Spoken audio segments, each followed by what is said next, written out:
Infrastructure Task Force Advisory Committee, March 6, 2023. Can we do the roll call, please? Mr. Angeli, Present. Mr. Drabsky, Mr. Labrie, Present. Mr. Marshall, Mr. Partington, Here. Mr. Walters, Here. Mr. Zelvin, Here. Mr. Laverts. Here. And Chairman Romano. Present. Yes, Paul. Okay, approval of the agenda. Move to approve as written, Madam Chair. Is this the appropriate time to ask for modifications to the agenda? You Yeah, move to it is. approve, When you call the question, it will be. okay, Need a second.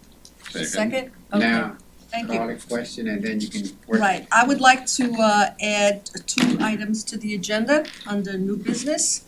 One is a discussion I had with the mayor regarding the priorities for this committee going forward.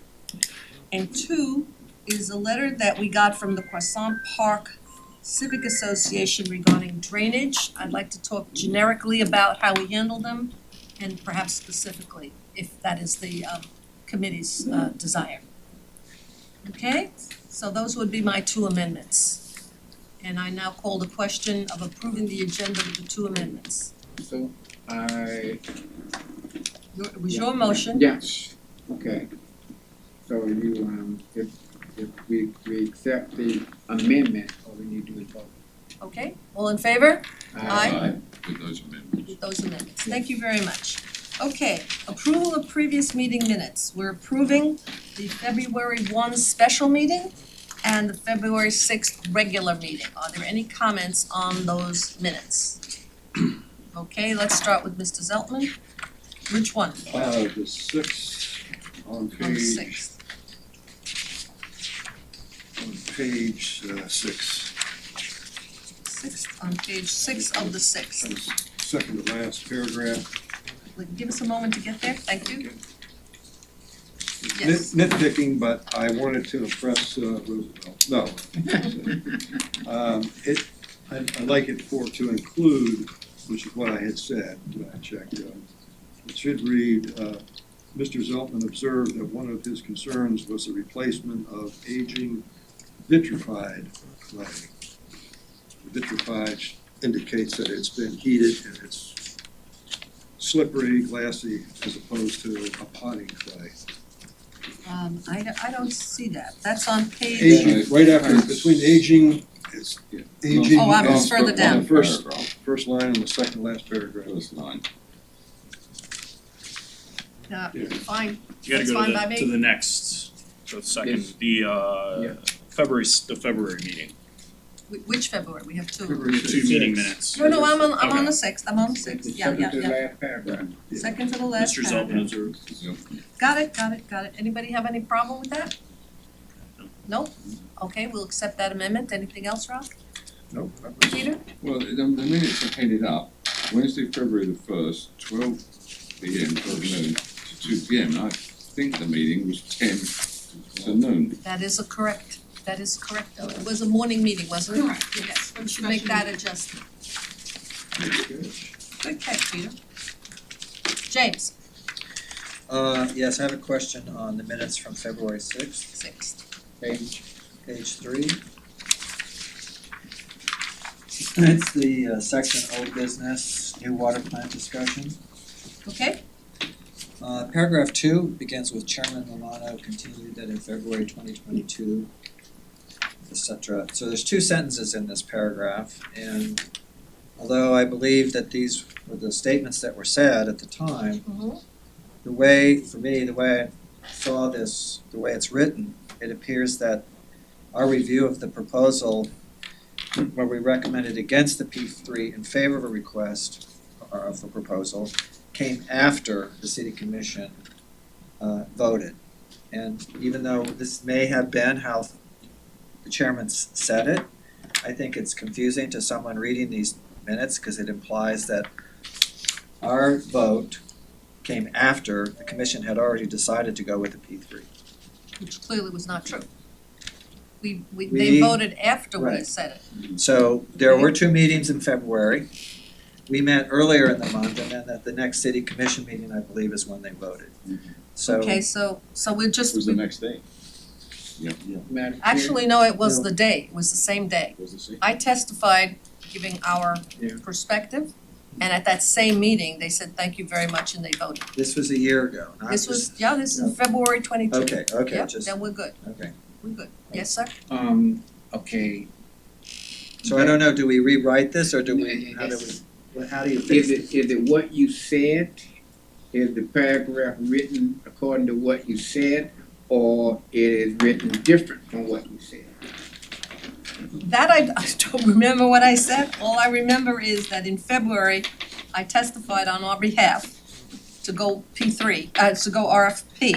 And at that same meeting, they decided to move forward with the partnership. So maybe the confusion is Chairman Mannard continued that in February after vetting the unsolicited proposals, the commission decided to move forward. It doesn't say that I testified on your behalf. So maybe we need to add a sentence that in February, Wouldn't it show up on these meeting minutes? To the extent you're clarifying that, haven't we just done that on the record? It, Yes or no? you have, but the thing is, It's on this record, when right? we going through the minutes and making changes, you only make changes when it wasn't put on paper the way it was said. Right, It doesn't matter how bad the English happened to come out of someone's mouth. right, so you don't wanna change if that's what was actually said, Oh, no. which I agree. Exactly, You just clarified it exactly. today. and I think I can find the clarification. It's the second sentence. Okay, The committee reviewed the proposal and recommended against the P3 in favor of an RFP at that same meeting. Because that's what happened. Okay, but I think, see, Roosevelt's saying, I don't think we can change it, can we? only if it's It's not good. written the way she said it. That's why my first question Numbers. is, that's the way you said it. If that's the way she said it, Both then statements are true, Mhm. but they're just seem out of order, and I think it's confusing if someone was just reading this. That may be, but it's very clear that we voted against it. Yes. And if your concern is that we voted against it, I think the second sentence, the committee reviewed the proposal and recommended against P3 in favor of an RFP. It's very clear. Yes, Peter? I don't know if this is I don't think this is a change in what you said, it's merely a clarification. If you added, continued that a year ago in February 2022. Just add that word, That helps. those words, a year ago in February 2022. It is a little confusing, as James says. Okay, but that may not be my exact words. No, but then these are not verbatim minutes, these are It's not a summary. transcription. It's not a trans, all right, then I can buy that, all right. Continued that a year ago Comma, in in February February, 2022, comma, after vetting it, the commission decided to move forward with a P3 partnership. That is absolutely true. The committee reviewed the proposal, and I think we've got it there. I think we said RFP. yeah. Okay. Anything else? Hearing no other amendments with those two clarifications? Yes? he had two and he had one, so it's three. Great, thank you. With three clarifications. You guys weren't here when we used to do this for hours. This is good. This is very good. Okay, with the three clarifications, which you accept since you made the motion, Mr. Roosevelt? I So there's no accept the orders? amendments. Okay, and you accept the amendments, you were the second? Good. Everybody in favor of accepting the minutes with those three amendments? Clarifications? Aye. Aye. Moving on. Old business, water plant discussion. Okay. Well, here we are.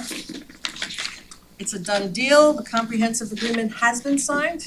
Yes. And we are anticipating a groundbreaking and when? We don't have a date locked down yet, but it's looking like the very end of May or early June right now. But the time clock has started. Yes. Okay, so you had a discussion with the commission about next steps.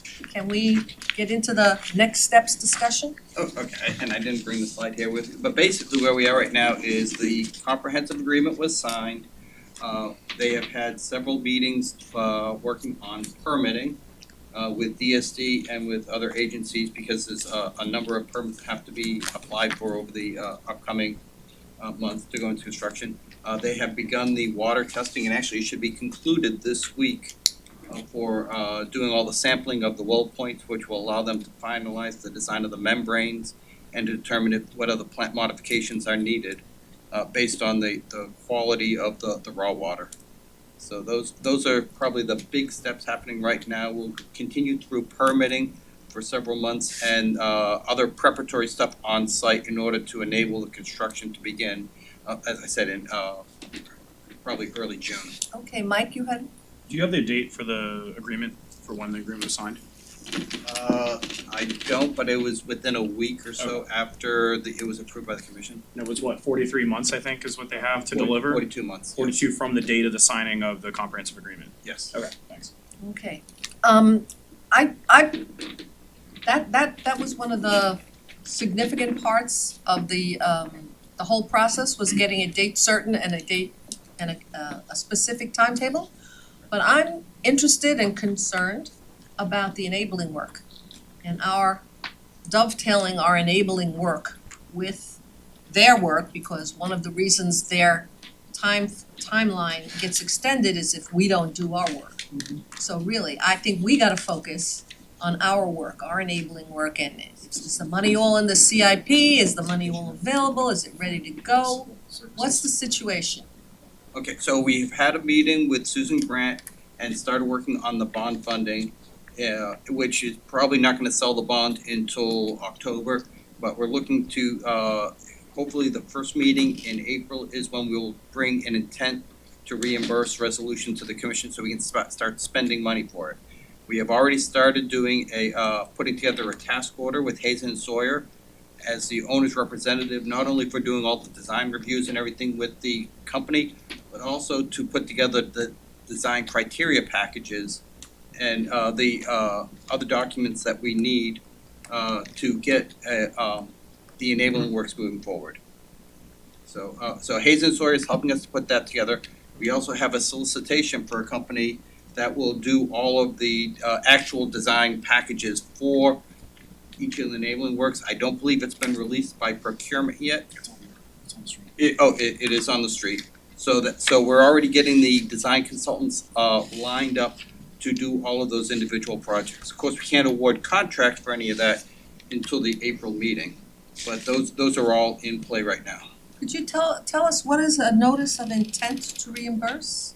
So when you want to use, right now we have no money for the plant itself, and we won't have that money until we sell bonds. Got it. But what you can do is, if you know that you are going to be selling bonds, you can take to the commission a notice of intent to reimburse saying, we are going to sell bonds for X amount of dollars, and here's the specific projects that we want to spend the money for. The commission can approve it, which allows us to cash flow and begin that work while they're putting together the bond sales. Where does the money come from? Yeah, okay. So what they do is, so they will send, it's just like in the stormwater projects that we haven't sold the bonds for the stormwater projects yet, but the commission has approved for the city to expend those funds. When the bonds are sold, then they reimburse themselves for it. Yeah, but we borrowed $70 million to cover the actual cost. Yes, So we have a loan out.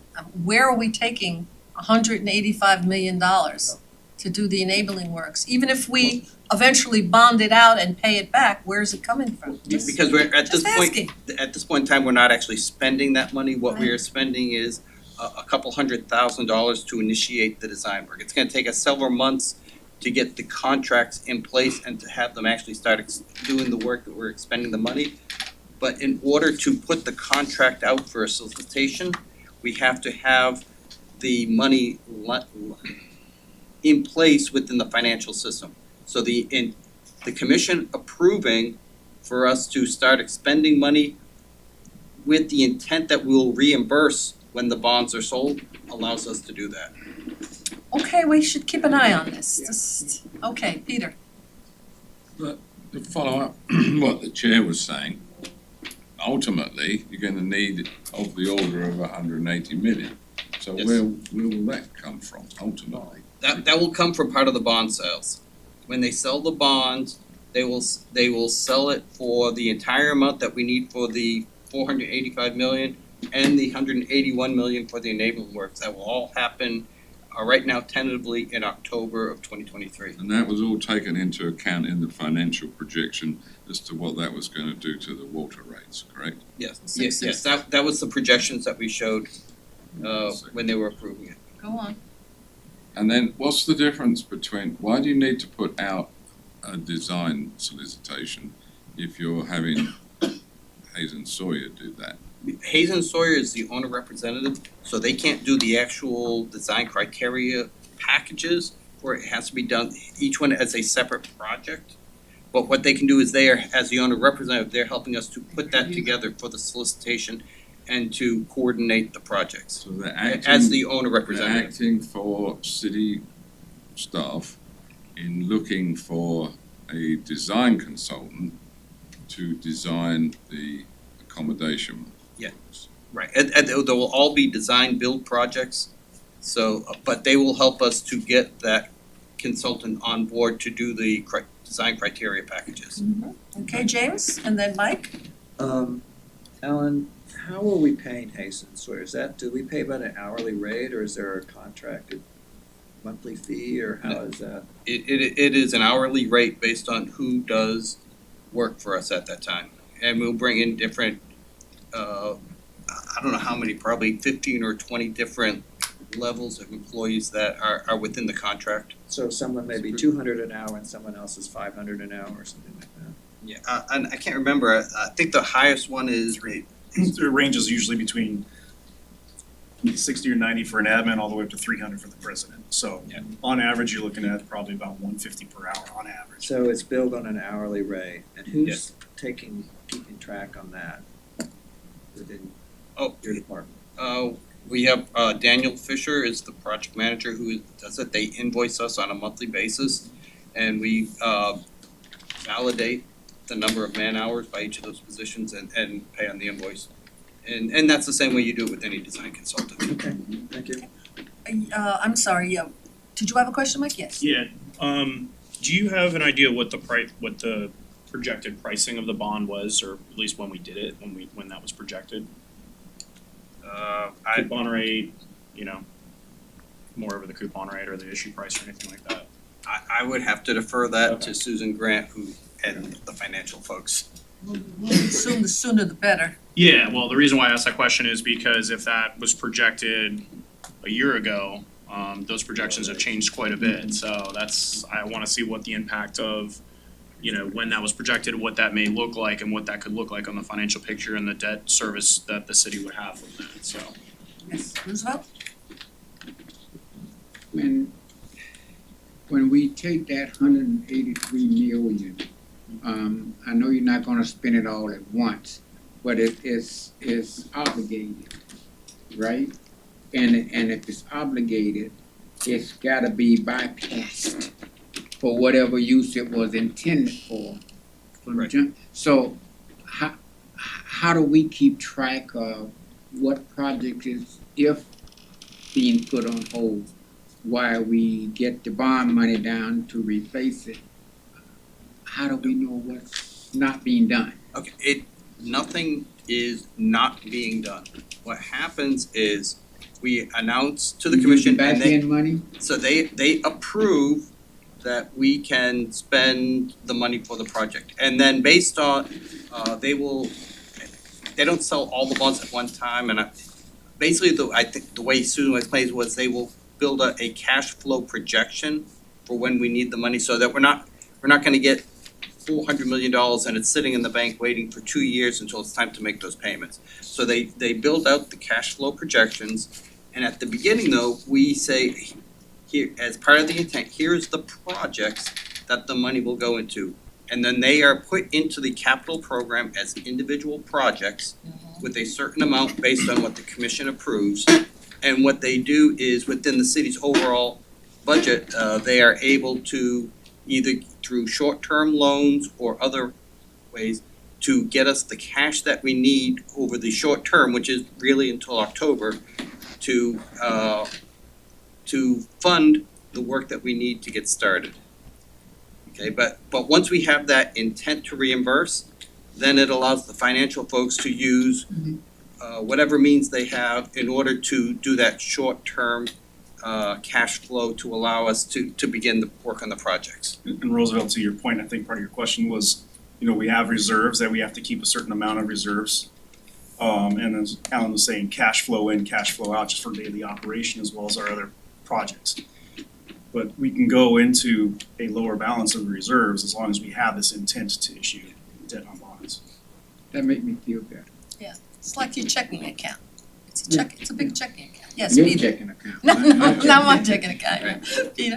So picking up on James' point, with whatever agreement or contract that you have with Hazen, you don't have the ability to ask Hazen to give you a lump sum task order. No, we do, and that's what we are working through right now, is to get No, I mean, you said that Hazen gets bills hourly for the time they have into it. yes. Couldn't you say to them, what's your lump sum to give us this design package? We could have, when we did the initial solicitation, we could have asked for a lump sum, we did not. We asked for for them to give us hourly rates because it falls under the CCNA, Yeah. Competitive Consultants Negotiation Act. And typically those are done on an hour by hour rate, they are not typically lump sum. Can I ask you? Yeah, I know, that's the way they have it. But that's the way all of the design consulting contracts are usually structured. The $121 million that the partner is supposed to be advancing. Yes. How much of that have they spent? Who keeps track of that until they end up spending all their $121 million? They keep track of it, and I'd have to talk to Susan. I don't know how we know when they have reached that. We know what our portion is that we have to put in. I don't know how we are tracking. Perhaps we should have a discussion on the money issues with Susan. Yeah. Yeah. Let's, maybe not even at the next one, let's just let this whole percolate and settle. And then because these are important issues, people are always skeptical. Right. And we'd like to be able to be a forum where those questions are answered and people can get some comfort. James? I would like to ask the committee here, does anyone think there's value in having this project manager person come and speak to us and we get to meet him? And I would like to know, is there a project manager? that's what Alan just said. So we have a project manager for it. His name is Daniel Fisher. He's a senior project manager. I'd remind you though, Hazen and Sawyer is our owner representative who is doing a lot of the administration of the overall project. So, Mr. Fisher work for the city or work for his? no, he works for the city. Okay. Okay, so Is there- he oversees the Hazen and Sawyer contract and is reviewing their invoices. Also, he is a conduit between the rest of the city staff, the project company, and Hazen and Sawyer. Alan, my question isn't so much about the money as it is about the project, or the projects. One guy over the plant itself and the enabling works, or are there two? Well, he's a senior project manager and he has, 4 project manager twos underneath him. So he's leading a team. Okay, so it's a team, alright, And but how many jobs does the team have? Well, that'll be adjusted as necessary to make sure that the plant and all of its enabling works are covered completely. That's the basis of my question. Yeah, Well, we know we absolutely have to ramp up as these projects are moving forward. So that's part of the adjustments that we're looking as to what's the workload for the upcoming year as part of the budget cycle. Do we have enough project managers? Do we need to shift their responsibilities in the upcoming year? Thank you. Peter? So what point do you have to get the design effort to complete in order to go out and solicit for a design build contract? Those are typically required to be from a traditional perspective, it's usually considered a 30% design, but you don't have to actually have 30%, signed and sealed traditional designs in order to go out design build. You can go by technical specifications, performance specifications, depending on the type of project, but roughly speaking, it's plus or minus 30% level of completion. So I know that in the probably in the comprehensive agreement somewhere, there is a list of the enabling projects. Somewhere there is a list of the enabling projects, how much they're gonna cost. Are we gonna be seeing a spreadsheet or some kind of chart, the Project. project management chart? You know, this one is gonna be started here, finished there, this one, and they all end up in the right place at the right time for when this project opens? Like, I would assume that David is doing that. Yeah, Daniel Fisher is the one who will be Daniel. overseeing that, and we don't have that timeline out yet for all the projects. We do have it, I believe it's Annex B. It says when our requirements are to have certain projects completed, whether it's the FP&L, the pipes, in order to sync in with their overall schedule. So we have those rough days from that when the agreement was signed to when we have to have it in place. Yeah. But we do not have a Gantt chart with all of the. That's what I was looking for, pieces for you. Gantt chart. Planning 101, I forgot the term, Gantt chart. Yes, I was reading one of the documents, I think it was yesterday, whatever day it happened to be, and they were talking about the guaranteed work completion dates. And I was concerned on the word guarantee if enabling work can be a shortfall. How do I guarantee you that I will finish your product if I got to depend on these two for completion of their work? There's a lot of people who have to play a part in completing the projects. Understand that? Okay, and so that's But part. how do you get the guarantee? That's and see, with me, when you say guarantee, that means if it doesn't happen, there's a penalty. And if the penalty is not my fault, why should I have to pay anything?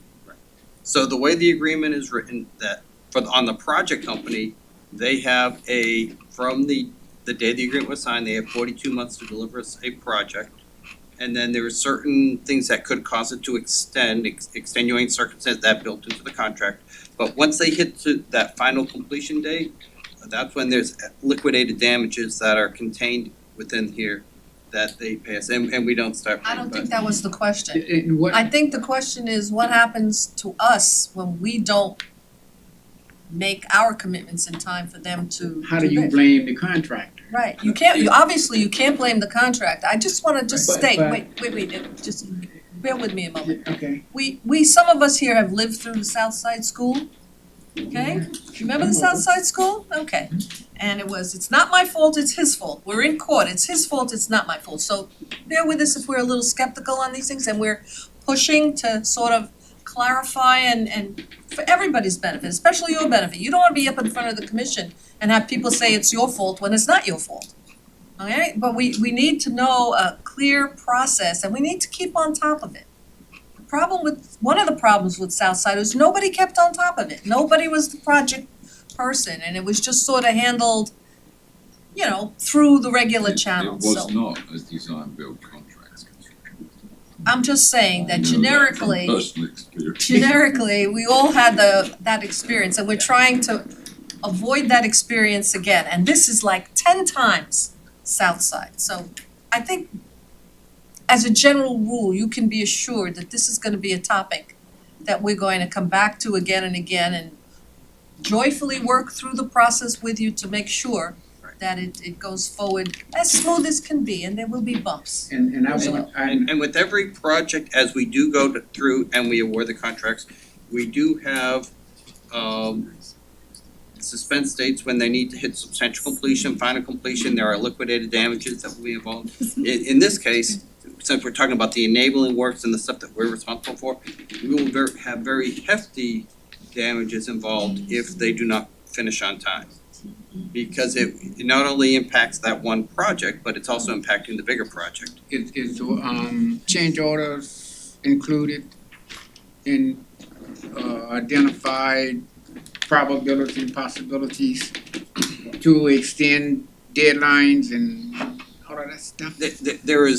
There are clauses in the comprehensive agreement that allow for change orders. because we have to allow for that within the contract. Right now, we are not anticipating any substantial change orders to come out of it. As we're going through the regulatory piece and we're looking at the OCCT piece, the corrosion control piece, and the permitting, there may be some minor things that we have to modify based on that, but I don't think it's gonna extend the cost or the timeline for it significantly. But we won't know until we get from DEP exactly what their requirements are. Other than that, though, we have talked through so many pieces, and absent a regulatory reason, I can't foresee a change order needed at this time. And Okay. if you did, there would be a problem with your architectural side of it. If you know already there are gonna be change orders, because that is taken care of, as it need to be built into the total cost, from the contractor. So If- I don't if a expect change you to order- see any now. Right now, like I said, But, yeah. I don't, but You know, if We it costs have more to- than $1, there's a change order. if we might, the regulatory environment could change a year from now as they're in the middle of construction. That may force us to modify the plant designs. I agree. So, I agree. other than, those type of things, we have tried to account for everything. We have tried to force them to, based on everything that we know is coming, what they need to be prepared for to avoid change orders.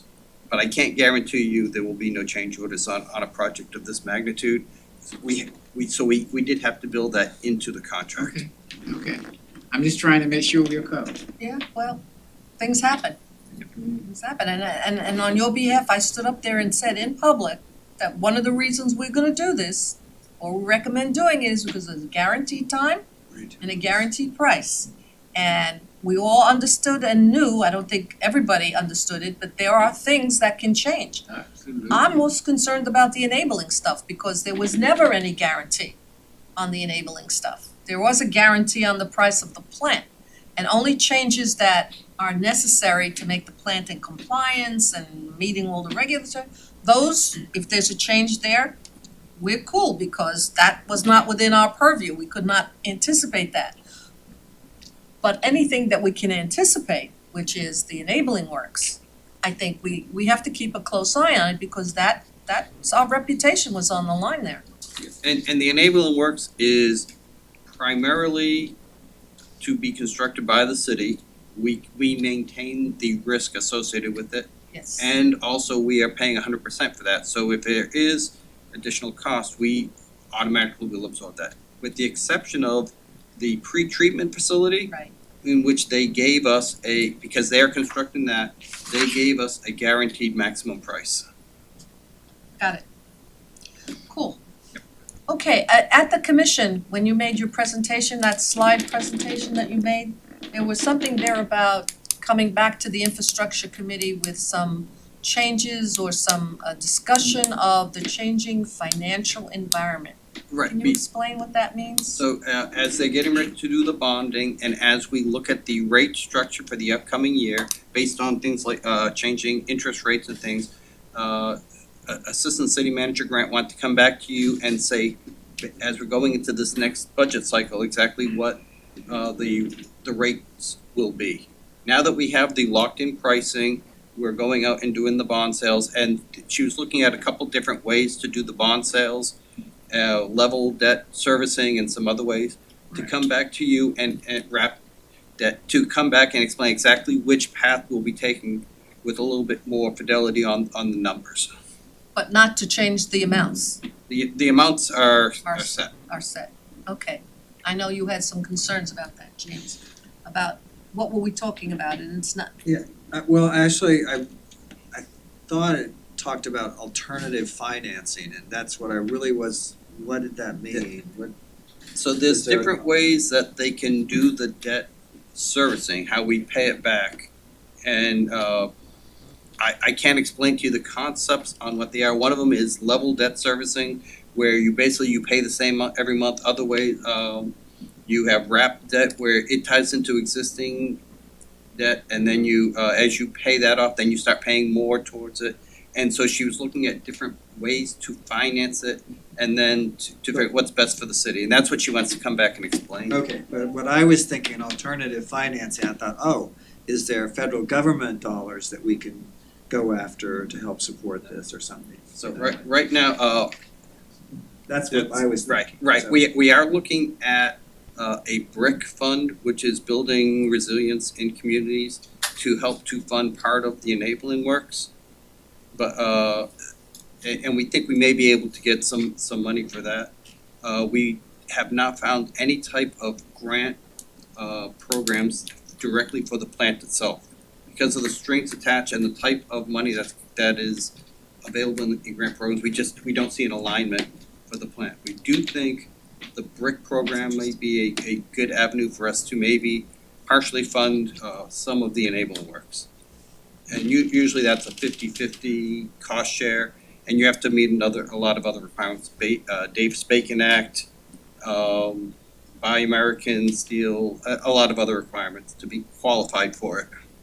But we as of this time, we have not applied for any grants to offset any costs. What about, if we're talking about the plant and the enabling works and the physical assets that's gonna move the water? Right. Purify the water. What about all of the other, I'll call them special topics for this discussion, that were included in the discussion about the plant, vis-a-vis it's gonna be hurricane resistant to a Cat 5, it's going to be the business continuity of delivering water after a disaster is gonna be built in there, cybersecurity, which is ever changing. Who's taking care of all that stuff? Well, a lot of that is included, it's in the design of the building, the structures and the components. As part of the process, Hayes and Sawyer, as our own representative, will be reviewing it and to agree that it does meet Cat 5 requirements, that it does meet cybersecurity requirements.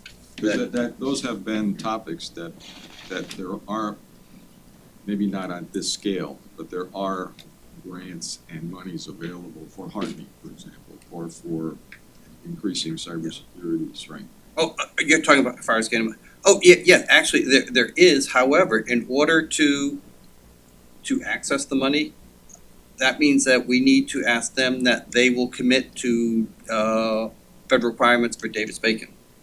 Okay, which we have no contract with Kiewit to get that guarantee or to get their pay records in order to submit to the federal government for reimbursement. There's a lot of other things that, because we don't hold the contract, we cannot. Chase. Right. That's good. Okay. So You it's, gotta chase Kiewit to chase it. So Again, I don't have a contract directly with Kiewit. I have it with the project company that has it with them, and I can't guarantee that they are gonna meet Buy American Steel when they're going up and procure, that they were hit. There's so many requirements that come along with federal grants, and you have to check all the blocks in order to do it. Okay, all right, can we assume that since Susan wanted to come and talk to us about this financial opportunities and possibilities, that our next meeting we'll have that discussion? Is Yeah, that- she was intending the April meeting April to present it, yes. Okay, very good. Anybody have any other questions? We will be revisiting this ad nauseum, I'm sure. Okay, moving on to the next item on the agenda, update on sidewalks and road repairs. Okay. Just to give you a little background, especially Mike, you knew, in this last budget cycle, we supported a enhanced funding for sidewalks and road repairs. And hoping that they all made it into the budget.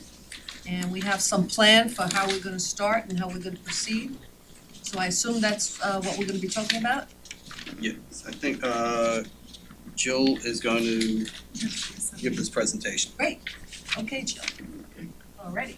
And this is the third time we've presented sidewalk information with the infrastructure task force. So this is just bringing you up to date since the last time. We were provided funding this fiscal year. This started October 1, and with the $1.5 million that was available in October. We have since completed $620,000 worth of work. This is street resurfacing. It's, some of the areas that we've driven around the city include Southeast 8th Avenue, which is just north of East Los Olas Boulevard, the Citrus Isle, Orange Isle, which is over by the, over there by Davie Boulevard, and also in District 1, we just completed Northeast 18th Avenue. So these are since October, since the new year? Yes. Okay. And And you we were resurfacing, resurfacing, thank you. Thank you, appreciate it. Mine was a black and white. Okay. And then we also have upcoming scheduled work for about $500,000 right there, as you see. And we're going to be doing Northeast 16th Avenue in Imperial Point. That has been on our wait list for 2 years.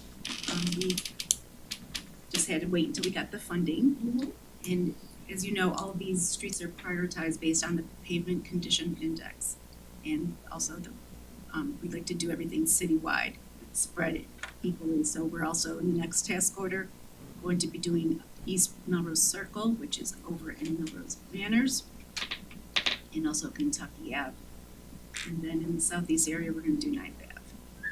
And once that work is completed, we are already looking at the next map to spend the remaining about $380,000. And I also have some production report numbers that go along with that funding, the money that we spent, as you see. The $620,000 was an equivalent of 3.66 miles.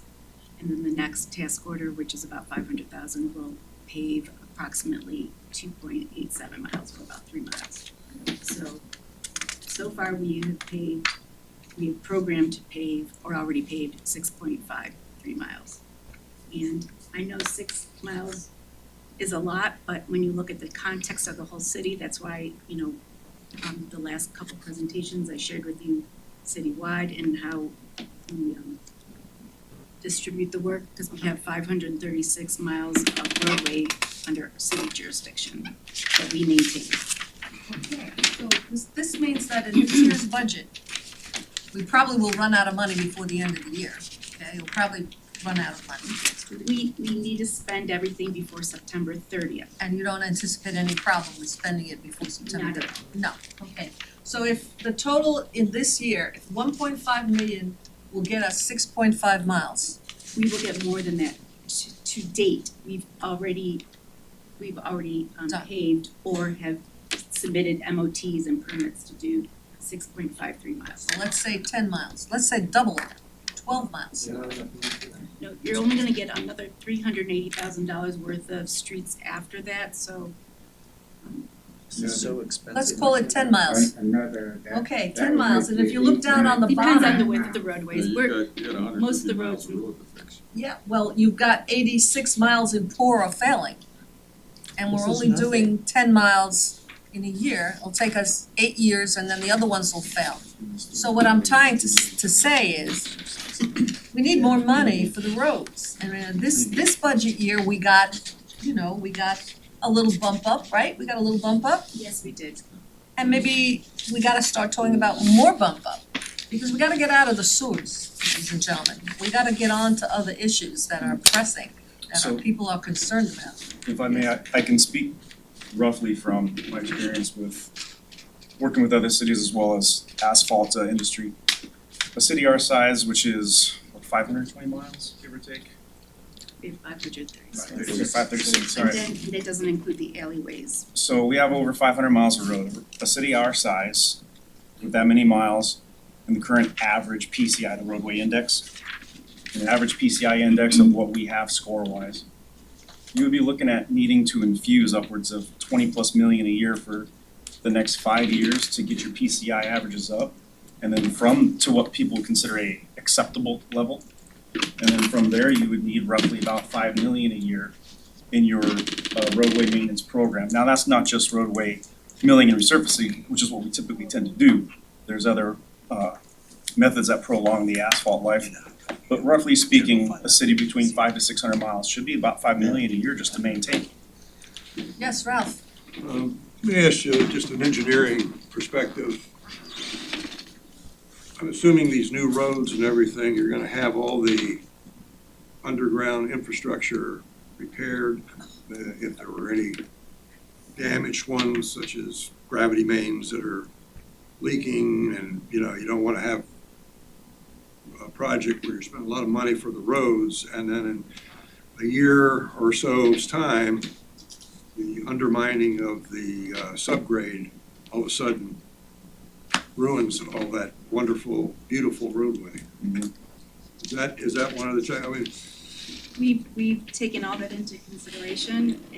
We make sure that the sub-base, subgrade is all, you know, we won't have to go and tear it up again in the next 5-10 years. see, what I've As part of scheduling and planning the streets. What I've witnessed is that you've got crews that are going out there, say with the gravity sewers, and they're going out there and they're putting in fill, compacting the subgrade, and then patching it, and it looks pretty darn good. But in a year's time, they didn't fix the problem that was causing the undermining. So if we're spending a lot of money, I think one of the prerequisite is to have all the below-ground infrastructure intact so it doesn't undo, and then you have to go back and do it anyway, or patch it, it makes it look bad. Yeah, I see your point. In fact, right across from the steps of City Hall, we had the exact situation. There's a parking area, it's concrete parking between here and 1 East Brown. There was a sinking of the pavement and also the parking area. We dug down, scoped it out, found that there was a storm drain that wasn't capped properly. So then we had to get in, go grout it, fix it all, then everything from that entire, you know, depth, 8-9 feet down, you know, we fixed everything that had, you know, kind of caved in, and we restored it, and now you'll see that it's all been restored with the parking area. So now that problem is solved. So that's what we try to do, fix everything underlying before we put anything on the top. We don't want to waste any money as well. Roosevelt?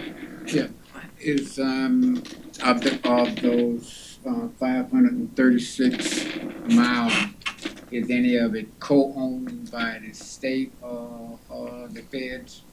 This is just city jurisdiction. This does not include the Broward County or the DOT right-of-ways. So this does not include Davie Boulevard, Just us. Sunrise, Commercial, Federal A1A. highway is not on there. Third, Angie's. No. 62nd Street. This is just city, local streets. Yeah. James? Thanks for coming today, Jim. Oh, you're welcome. So I'm looking at this, and we got 6.5 miles, and we spent $1.1 million doing 6.5 miles. Yes. So, Chris, in your experience, how much should it cost to repair a mile, or doing what we're doing, a mile of road? Because my calculations show it took $169,000. I was about to say just under 200. Yeah, I mean, 150 to 200 when you're doing actual milling and resurfacing, spot patching and repair for some of the issues that Ralph mentioned, 150 to 200 is Serious. pretty common. And don't forget, some areas like this picture here is a good example. You've got a 2-lane road, but you also have a long stretch with what looks, it's probably like a center turn area near the median. So if you're doing a standard 22 width 2-lane road, which is typical in neighborhoods, you know, obviously that number is going to come down.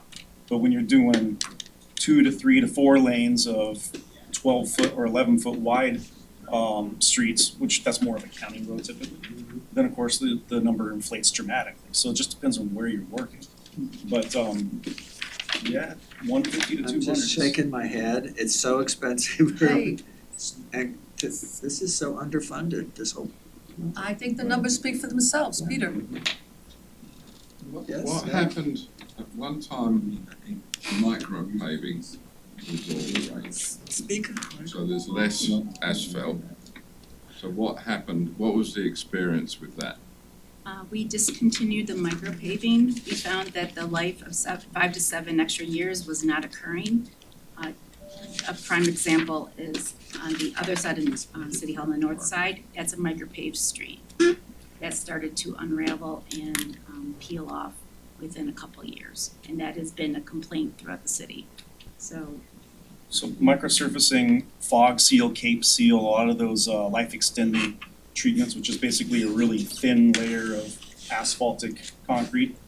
That's usually recommended to be done within the first 5 to 10 years of a newly paved road. Because when you look at a degradation curve of how roadway asphalt, and this doesn't take into consideration high water table or flooded areas, because that kills the road faster. But generally speaking, when you're going down that degradation curve, it gets sharper and sharper. So when you're in that first curve as it's dying slowly, you want to have those boosts in life of about 5 years, and then you go down and you boost it another. So you could take a 20-year road life and get maybe 30, 35 out of it, and mathematically it is cheaper, roughly 30% cheaper. But you gotta keep doing this microsurfacing every 5 to 7 years on a newer road than what we've been doing it on. And don't forget, to Ralph's point earlier, who knows what kind of roadway structure is underneath that roadway, which can cause other issues too. So I think the various things that we're all talking about here, the amount of money that we have in our budget regularly and need are two different subjects, to where the milling, resurfacing, the overlay, and the patch and repair program is really all that we can handle right now. And who knows? well, Yeah, well, and also Peter, just a couple, sorry, Yeah, no. just wanna finish what Chris had explained. We also microsurfed a lot of the dead-end streets throughout the city. And what we found is that the sanitation trucks would turn around, do several maneuvers, and they just kept, the surface would slip, be pushed, it would scrape up, and we just, it didn't give us a benefit that we had hoped for. Well, that happens, Peter. So a statement and a question.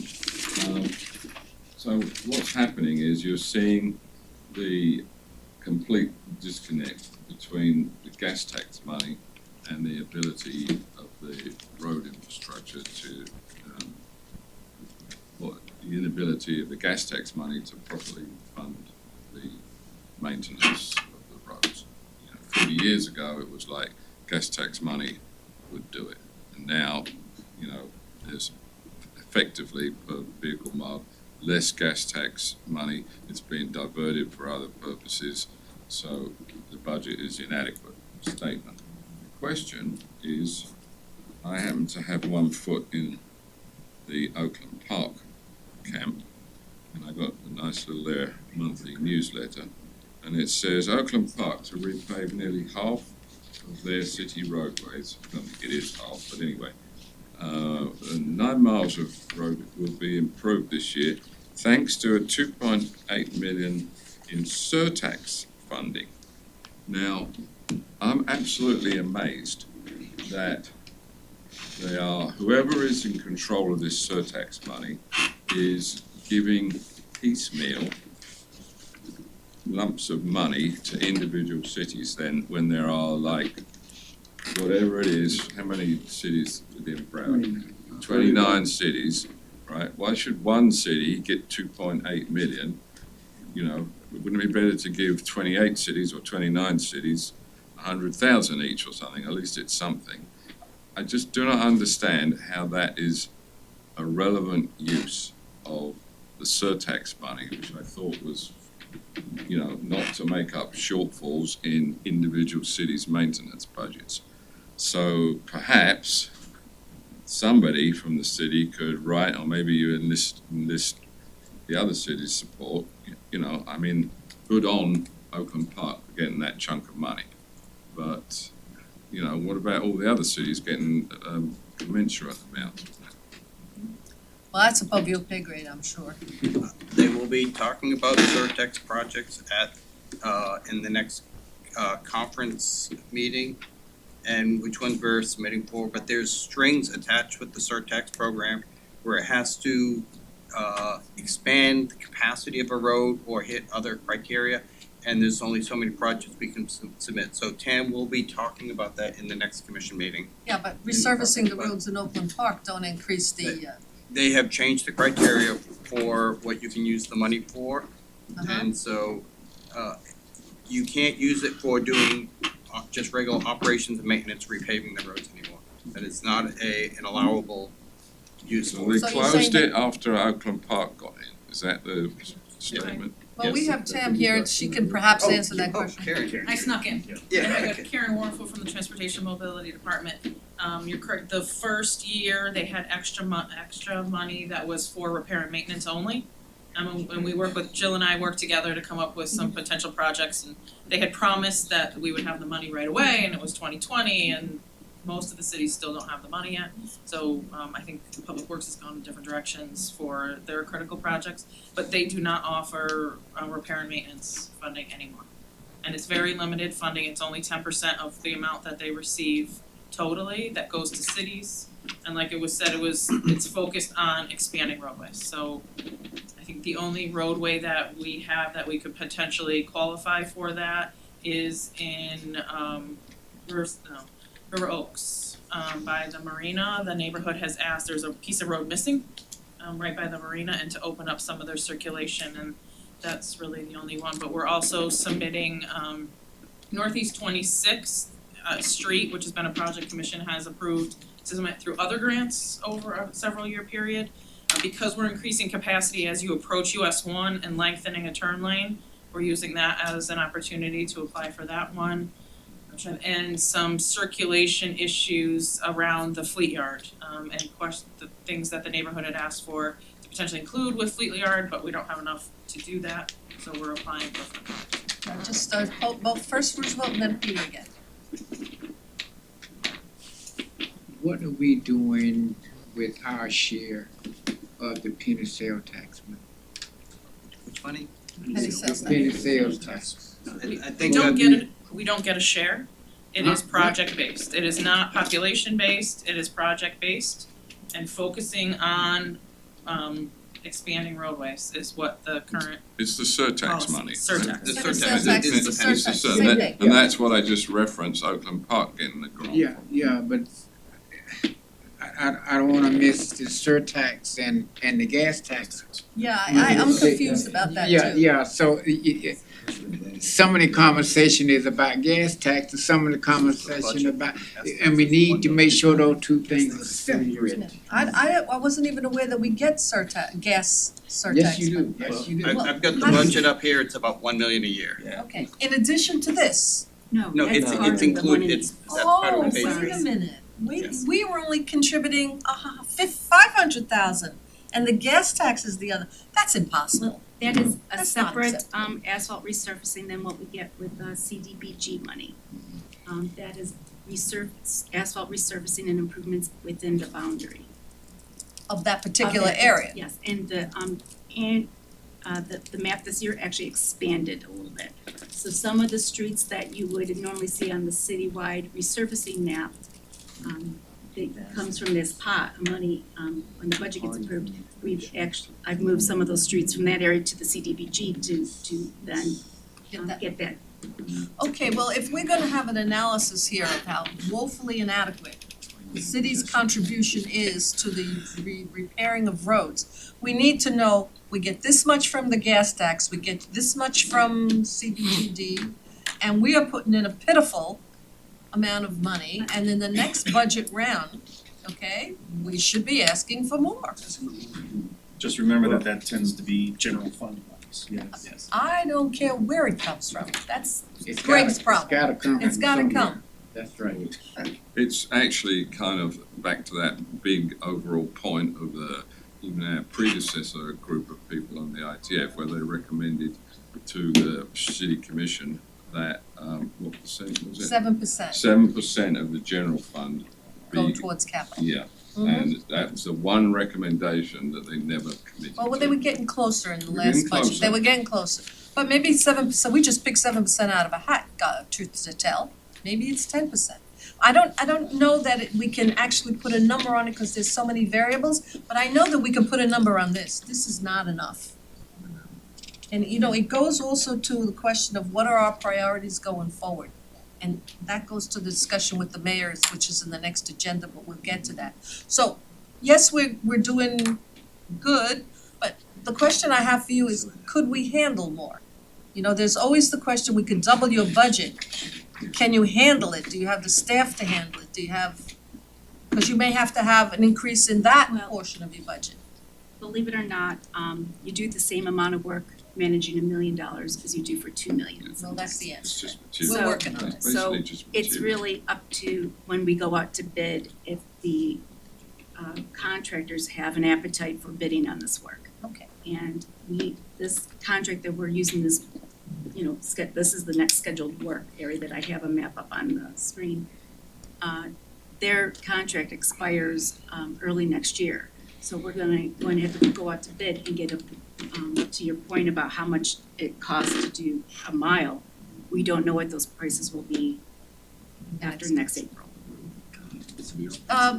I saw a hand in the back, Dr. Gaskell? Yeah, I just wanna mention that when we do some of these very large infrastructure projects like we're doing in River Oaks and Edgewood, we do end up putting down new roads in those areas, because we're literally digging up the roads. So, while this program is very focused on repairing the roads, there are other places where the roads are being replaced as we're doing the infrastructure projects. Got that. So, not to take any money away from what we need to do the road repair, but just to keep in mind that there is road improvements being made that are in a separate category from our targeted road repair. And they're paid for in the money of the project. They're paid for out of the project, and Okay. depending on And whether maybe it's a your water or. comprehensive look can include that. Yes. That's my James? question. And that's usually paid for out of whatever fund is associated with the infrastructure improvement. Right, so we have to capture what the current state of the situation is before we can support them in making a comprehensive argument for this portion, which is our portion that pops in, okay, which is the city capital part, should be expanded. Okay, very good. Any other questions about roads before we get on to sidewalks? Well, just what Karen, if you could just, I thought the county attorney had retracted somewhat on their interpretation of the surtax legislation, how they. We haven't officially got anything different in this round. We're preparing this round right now. They're going in. It's been wishy-washy the whole time. And so So it's still wishy-washy. yeah, but we were told resubmit our sidewalk project, and we'll talk about side. We were told we got money, $2 million, I think, for sidewalks, the first round, but then the attorney said you can't just do sidewalks. And now we may be able to do sidewalks, so we still don't know. Okay, well, what a segue into sidewalks. Really? Karen? Maybe even Actually, more money. I'll just give you a quick summary, it's up on your screen there. Yes, okay. Of the $1.5 million of the budget that we started with at the beginning of this fiscal year, we have already installed $706,000 worth of sidewalk repairs. And as you see, those are the dimensions and Cool. from everyone to Yeah, that's to cool. state, okay? Yeah. And there's what's nice is the picture we did before and after showed like an actual, continuous section rather than just a flag here and a flag there. But we're continually to do that based on just our Yeah. investigations and Q alerts that come in. Just out of curiosity, I know different ages of communities have different widths of sidewalks. And you're basically, in some areas, there's,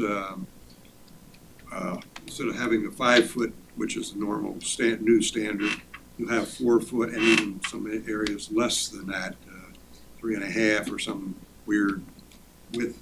Are you trying to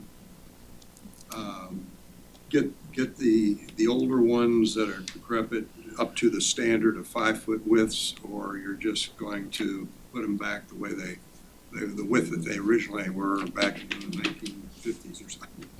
To answer your question, when we install new sidewalks, we do it to the current standard, which is 5 feet width. Okay, and then I guess there's some areas where you can put the ADA sidewalks in also. Is there some kind of analysis that determine where the best locations for putting in the ADA ramps for folks that Yes, that's on a case-by-case basis. When we get out to the field, we do the measurements, make sure we don't exceed the 2% slope and get all the right dimensions for that kind of intersection, whether it's 2 ramps, one shared ramp at the corner. with a We do rough work into the area to existing. let them know it's Yes. ending right there. Ah. Brings back memories from my Broward County Go over to days. Cordova Road, we just redid Cordova Road, that street, and we upgraded some of the ADA sidewalks. So when we resurface a street, we sometimes couple that with needed sidewalk repairs, like citrus aisle. So we did Cordova Road? Yes, we did. Wasn't on your list. Well, I couldn't put all the streets. Oh, okay, so you just get Yes, some I examples. just thought everybody Okay. had seen Cordova Road. Yes, I wanted to everybody point loves out some Cordova. streets that people may not have driven down, but yes, we did Cordova Road, as you know, from 17th Street north to southeast 12th Street. All right, Thank you. Rosa? Once upon a time, in front of my house, with city planted trees, if they broke up the sidewalk, it was my responsibility to replace it. Is that still true? Well, right now, the ordinance changed in the summer of 2020, and I think one of my first presentations to the task force was explaining how now the new ordinance puts the burden on the city of Fort Lauderdale, 99% of the cases, to repair damaged sidewalks, even if it's a tree. We are now doing that. The one exception would be is if someone has a business with heavy equipment and they drive over their sidewalk and I have a picture that shows that they're parking on it, and I said, listen, the city is not using taxpayer dollars to repair your sidewalk in front of your home. Very good, very good. Okay. Sidewalk repair, but that's all budget money, that's all capital budget money. Yes, all It's general not the fund. risk, wasn't there at one point the money from the risk on lawsuits and cases going into that? They have their separate settlement and claims that they pay Settlements out. and They have claims. their own budget. This $1.5 million is just for repairing sidewalks. So where does the settlement and claims money go? So several years ago, they put $5 or $6 million towards repairing sidewalks. From that money is gone now, so now we just have the regular budget for repairing sidewalks. Okay, and that is no longer a source of funds, that particular thing that we got, no. Not since I've been No, managing. that was just a special thing that they gave us because there was so many trip and fall claims that they said we need to take care of some of the more egregious areas. And they gave, and that was in 2016 or 2017 when that happened. I didn't start managing this group till One shot. 2019. Yeah, and so they gave a big chunk, but that has all been expended already. Okay, James? So that was the question that we talked about, that I had, in one of the other previous meetings where we talked about sidewalks. The city's paying out so much money, liability payments, instead of fixing sidewalks, instead of putting more money into sidewalks. Now, I know your budget, I think, got increased $500,000 this past year over the year before. Still, it's not enough.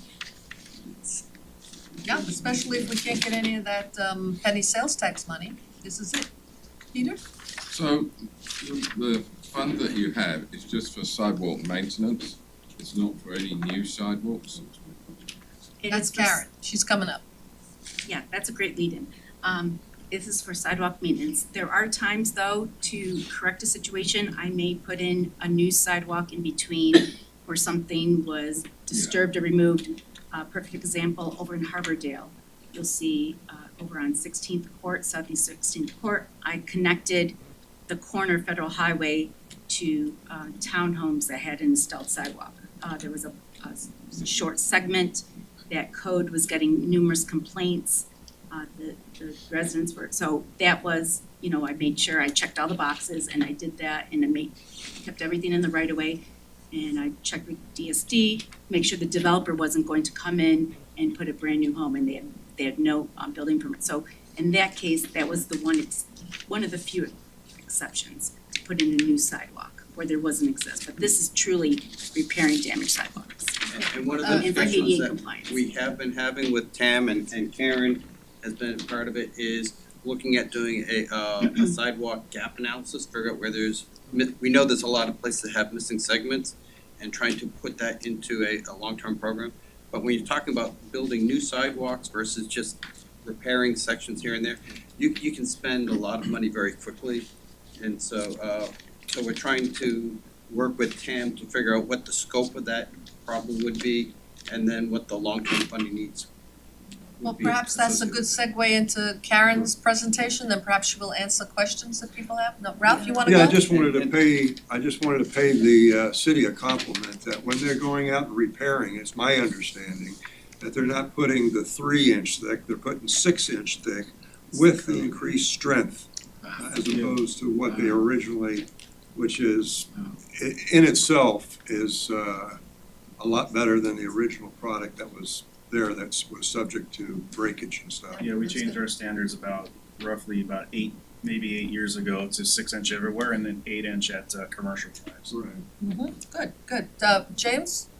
I just wanted to ask a question, maybe this is for Karen, about Bayview Drive and the sidewalk Karen? on Bayview. You wanna talk about the state of planning for new sidewalks? Sure, so we have been coordinating with Public Works on where the funding for the gap analysis is. We've identified it.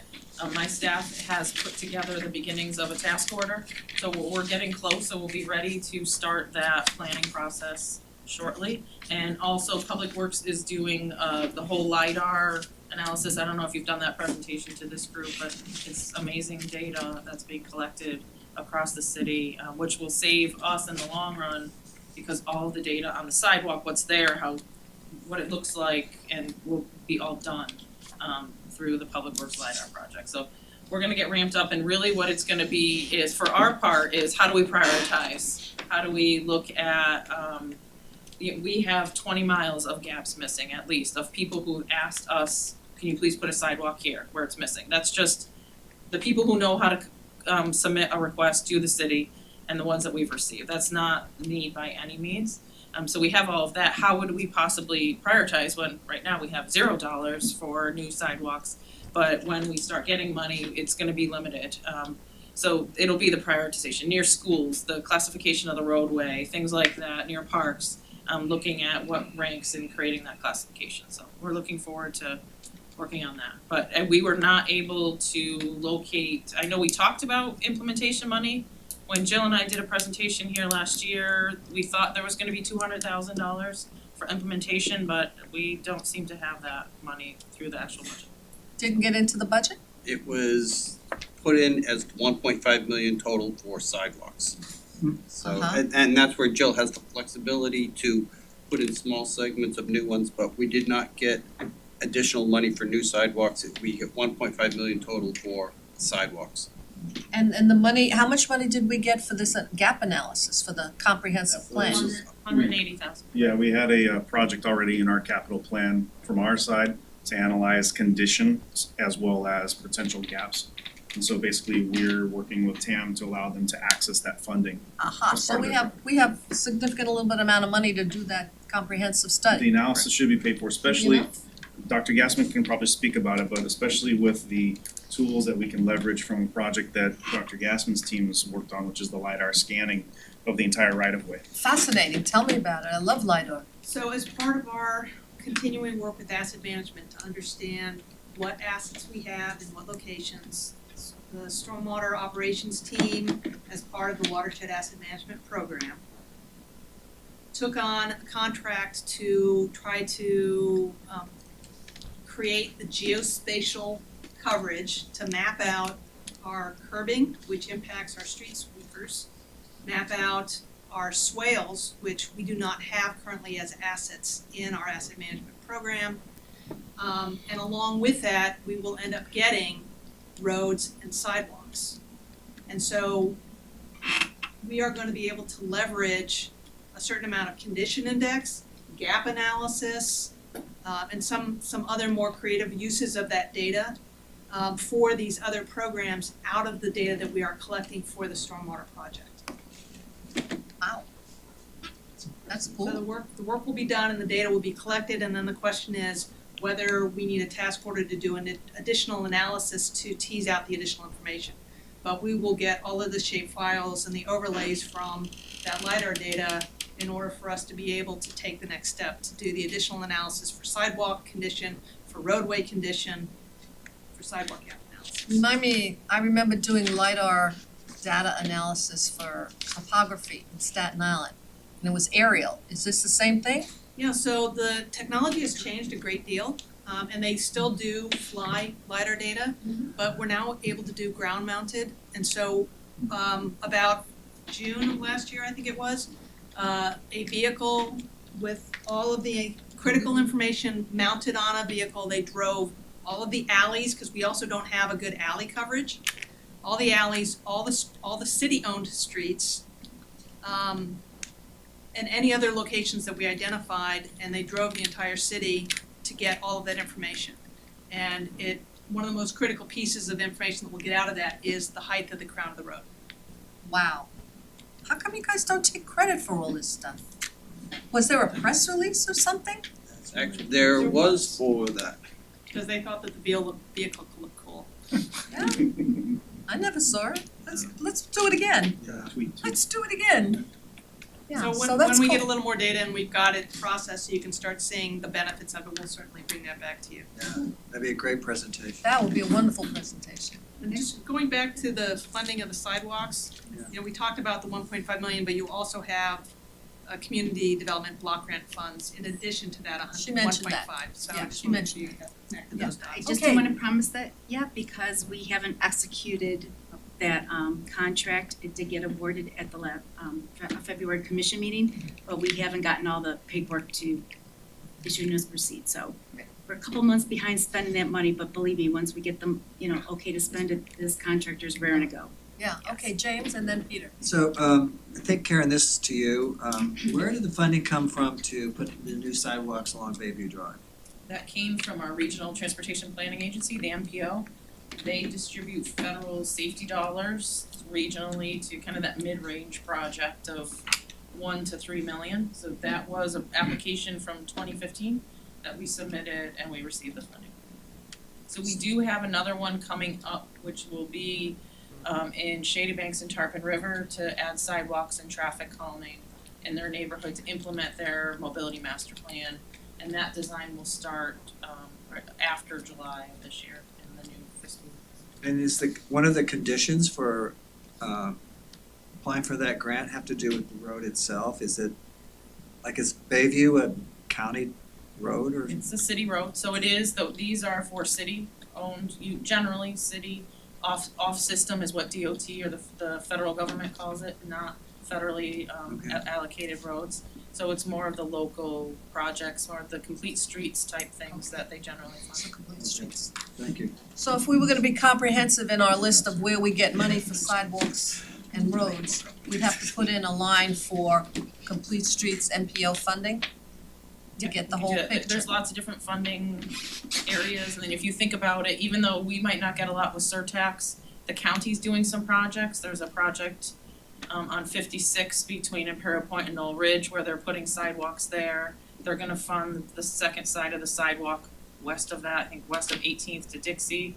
So they're doing projects on sidewalks that are on their own roads. They just redid all of Andrews Ave, redid the flags that were damaged and all the ADA. So we're getting the benefit of them, even though it's not ours. And then the resurfacing, DOT roads, they have a ton of resurfacing projects coming up over the next couple of years. Federal Highway, US 1, from 17th all the way up to Pompano is gonna be resurfaced. Not again. Yes, Peter. So, that 56th Street project, the sidewalks, that's surtax money? I believe so, yeah. It's, the So- county keeps 90% for their stuff, and that would, something that they programmed themselves.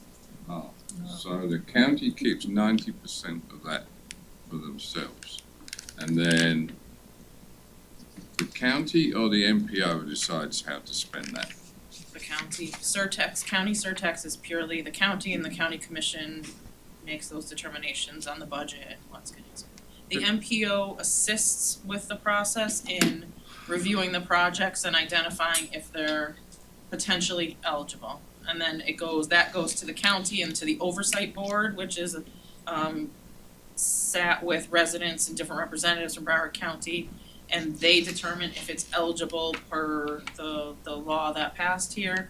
And then they make a recommendation to the county commission to fund or not fund the projects. So who, that 56th Street then, somebody within the county Cause it's a city street, right, County. 56th Street? It is a city, It's a county county. street there? Okay, And that explains. So if we wanted surtax money for new sidewalks, then we're just competing for the 10% that is not given to the county, right? And at this point, they're not just funding sidewalk projects. Okay, any more questions on Unless it's a sidewalks? county road. Yeah, that was that first round that got in before Angela made it finish.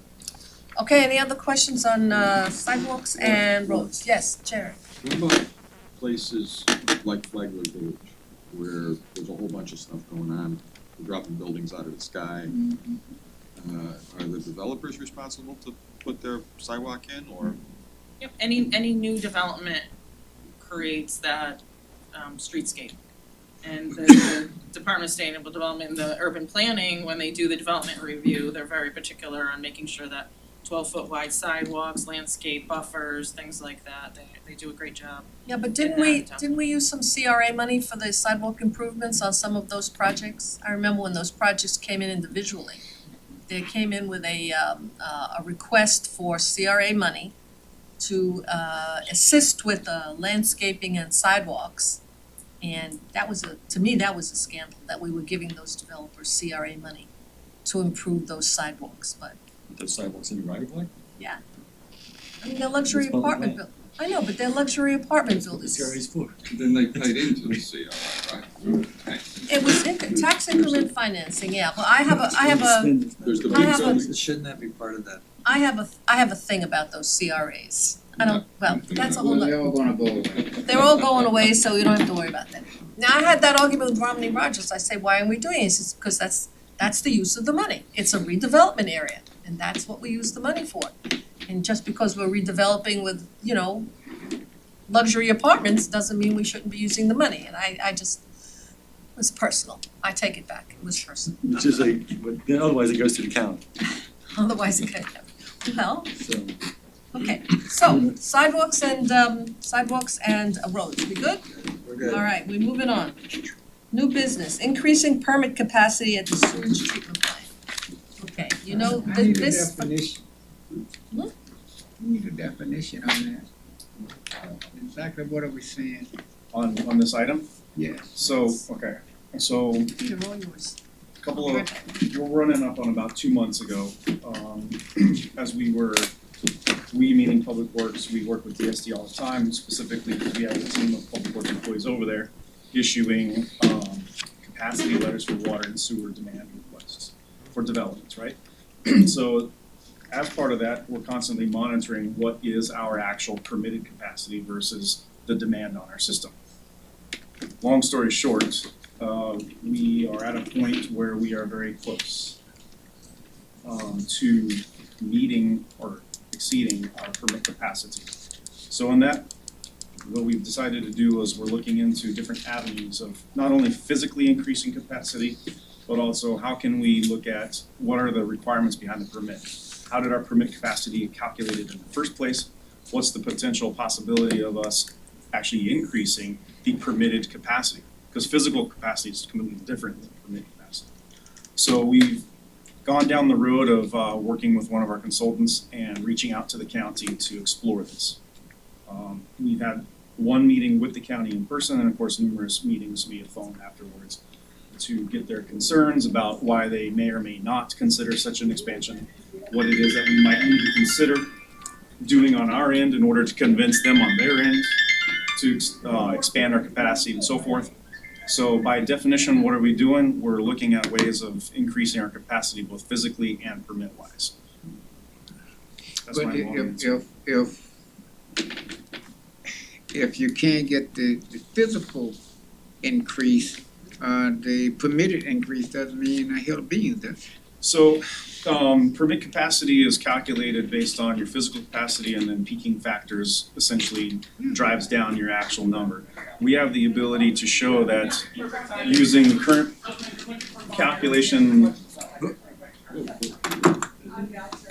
calculation methods, that we believe that there might be a potential chance of getting our capacity raised, but more importantly, we're looking at the physical constraints of the plant itself. What can we do with small and affordable, for lack of better terms, CIP projects to actually increase the physical capacity, get quick wins internally, which would then turn around and we could go to the DEP to get our capacity re-rated. And then once it's re-rated, when you apply the factors of safety, get our numbers bumped up. So we're looking into all these different avenues. We don't have any answers right now as far as that goes, but we do believe from the DEP perspective, with a few minor CIP projects at GTL, we'll be able to actually get the plant re-rated for a higher number, which would then trickle down to our county permit, would also increase therefore. So in addition to that, as we've talked in the past few meetings, you know, obviously we're spending upwards of 4 to 5 times our previous 5 years budgets on I&I to reduce the flows coming into the system. So we're going down a multitude of paths trying to increase capacity physically, permitting wise, and then reduce all that inflow as much as we can too. All right, can we just back up a moment? Staff does not have a presentation on this, correct? Correct.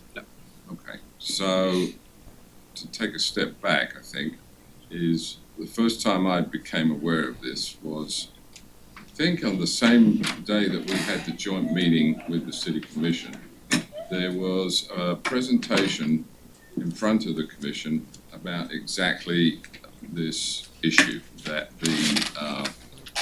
on paper, we're closing in on the permitted capacity of the Lohmeyer plant. And can somebody summarize? There were 3 actions, or maybe it was more than 3. It didn't need formal action by the Commission, but staff's told the Commission we are going to pursue A, B, and C. So what was A, B, and C? Can anybody remember that? So, I mean, the first 2 are basically what I mentioned, which is we're looking into our permit capacity, what we can do at the plant to improve our numbers, as well as get the county and DEP to actually agree to increase our permit.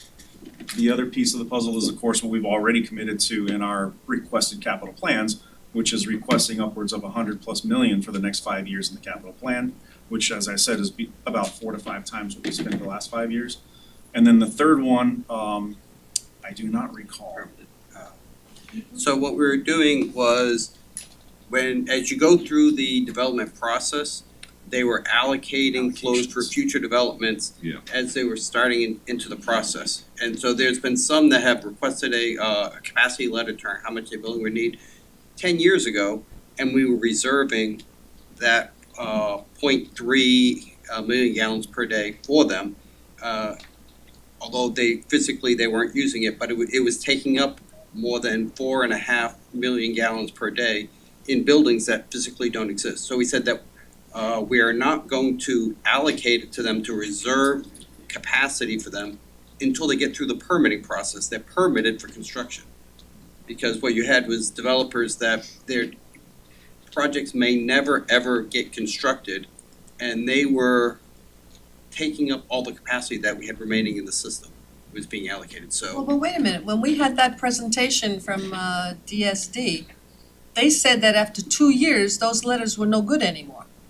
They are no good, however, when you have, the governor does a declaration of emergency or other actions, it automatically will extend the period that they have. So it's development rules, and that's why we have a lot of developments that were basically holding hostage more than 4.5 million gallons of capacity. Yeah, but how are you taking that letter away from them now, since they have that extension? We're not taking them away from them now. What they're doing is they're being rewritten to where the actual committed allocation is being committed at the time of permitting, which is technically when we're actually committing to the state and county what our actual capacity is. So they're still in the books, they're still captured in a certain order of which first come, first serve, but you're not going to be building anything, so we cannot be actively committing. I don't remember exactly the language in the code, but the language in the code actually ties down when we can commit and when you're locked into that commitment actually belongs to you. So we're looking for an ordinance change? We are. I'm sorry, What we were doing is we weren't following the city ordinance. We were allocating it sooner than we needed to. So now we are sticking with the ordinance that says that you are committing the allocation at time of permitting. and so we don't actually have to change the ordinance. And obviously we can see the wheels turning. You're saying to yourself, well, you still have all those future potential developments on the books that might, some of them won't, but some of them might, right? So you're delaying yourself as to when those commitments will actually hit the books. But when they hit the books, you may not have the capacity. They will be in the permit. reevaluated at the time of permitting. So Yes. a cynic might say that, you know, now you're real close to the capacity, it's concentrating the mind, and you're kind of pencil whipping this into shape. What I'm really interested in hearing is, it's certainly true that the I&I is reducing the flows. Only just starting to see the very first effects of that. It has been demonstrated by Hayes and Sawyer. But what I'm really interested in is what makes you think the capacity is more than the permitted number, and what actual actions are you taking, will be taken, to actually add to the capacity? So the county's calculation of our peaking factor, it's based off a different rule, right? It's the 12-month rolling average as opposed to the 3-month annual average daily flows. And in that calculation, they look at the last 5 years of our flow data. So monthly average flows for 5 years running straight. Based off of that, that's where they come up with the peaking factor that they apply to us, which essentially downgrades our physical capacity to whatever capacity we should have on paper. We haven't been re-rated at the time of permit renewal for the last 2 renewal cycles. So believe it or not, actually, with the numbers that we've run recently, we actually show that we should be able to be re-rated and gain anywhere from a half to a full MGD of extra capacity by using the last 5 years of flow data as opposed to the previous 5 years, which is 10 years old. But again, that sounds like an academic exercise. That's what the permit's based on. So my first question would be, what is in the pipeline as far as things that will actually physically improve the capacity of low mine? So the only thing that's in the pipeline currently, if you actually opened up the CIP now, you won't see anything other than I&I flow reduction, which we put in there as we spoke about earlier, as well as a request to start cleaning our injection wells on a 2 to 2.5 year basis as opposed to a 5 year, which is what we're required to by our permits. So by cleaning our wells every let's just say 2 to 3 years as opposed to every 5, what will happen is our physical capacity limit right now seems to be the wells, which is about 93.5 million MGD. The rest of the plant can get over 90, upwards of 100 MGD based on the different parts of the treatment train. So the wells are the main constraining factor. There are things raising the walls in your clarifiers, which provides additional capacity in the clarifier, slows the flow through the plant effectively when it comes to the effluent and so forth. Those are projects that we're looking into doing, but they're not in our CIP yet. So my circular conversation here is that we don't have those types of projects in the pipeline yet, but we're looking at putting them in a CIP request in order to continue bumping up that physical capacity. It's the wells right now is our main problem, and our main focus is getting more money every 2 to 3 years as opposed to 5 to clean those wells more frequently. So we go from about a 93 million capacity when all 5 wells are clean down to 80, sometimes even less than 80 million gallons by the time we hit the end of that 5 year cycle for cleaning. What does that translate to? Physically speaking, we've mentioned it before, we've had 5 overflows in the last 15 to 17 months that we've had to actually use the emergency outfall for. And of course that gets reported to DEP every time. And what happened there was actually out of those 5, only 3 were actually because of flow issues, whether it be a storm or heavy rainfall or whatever. 2 of them, one was FPL caused and one was caused during a storm, but one of our wells was down for cleaning. So if you really look at how often we blow through our plant's capacity, it's extremely rare, less than 0.5%. So when you have to use the overflow route, it's exactly the same water as would go into an injection. Correct. So why does that have to be reported to DEP? Well, the first thing is, number one, that outflow that we have, the outfall that we have is, the only reason why we have it is because we're grandfathered in through our permits, which were renewed, roughly 20 years ago, that kind of outflow or outfall is not allowed in any plants at all from this point forward.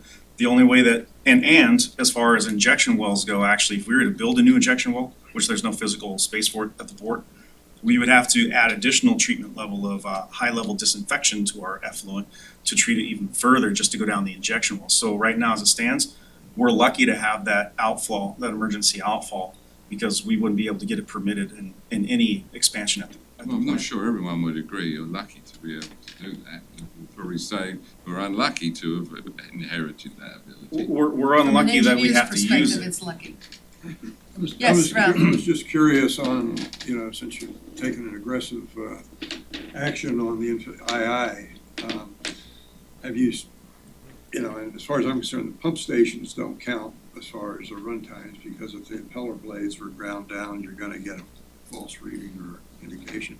But at the headworks at the wastewater plant, have you noticed, can you make a wild guesstimate on if it was like 30% on the average, you're down to 20% now, and what do you think the time it will be before you get that down even further to As far as like I&I reduction, exactly? I would say we don't have enough reduction to really see a large percentage, if any, of decrease at the actual headworks of the plant.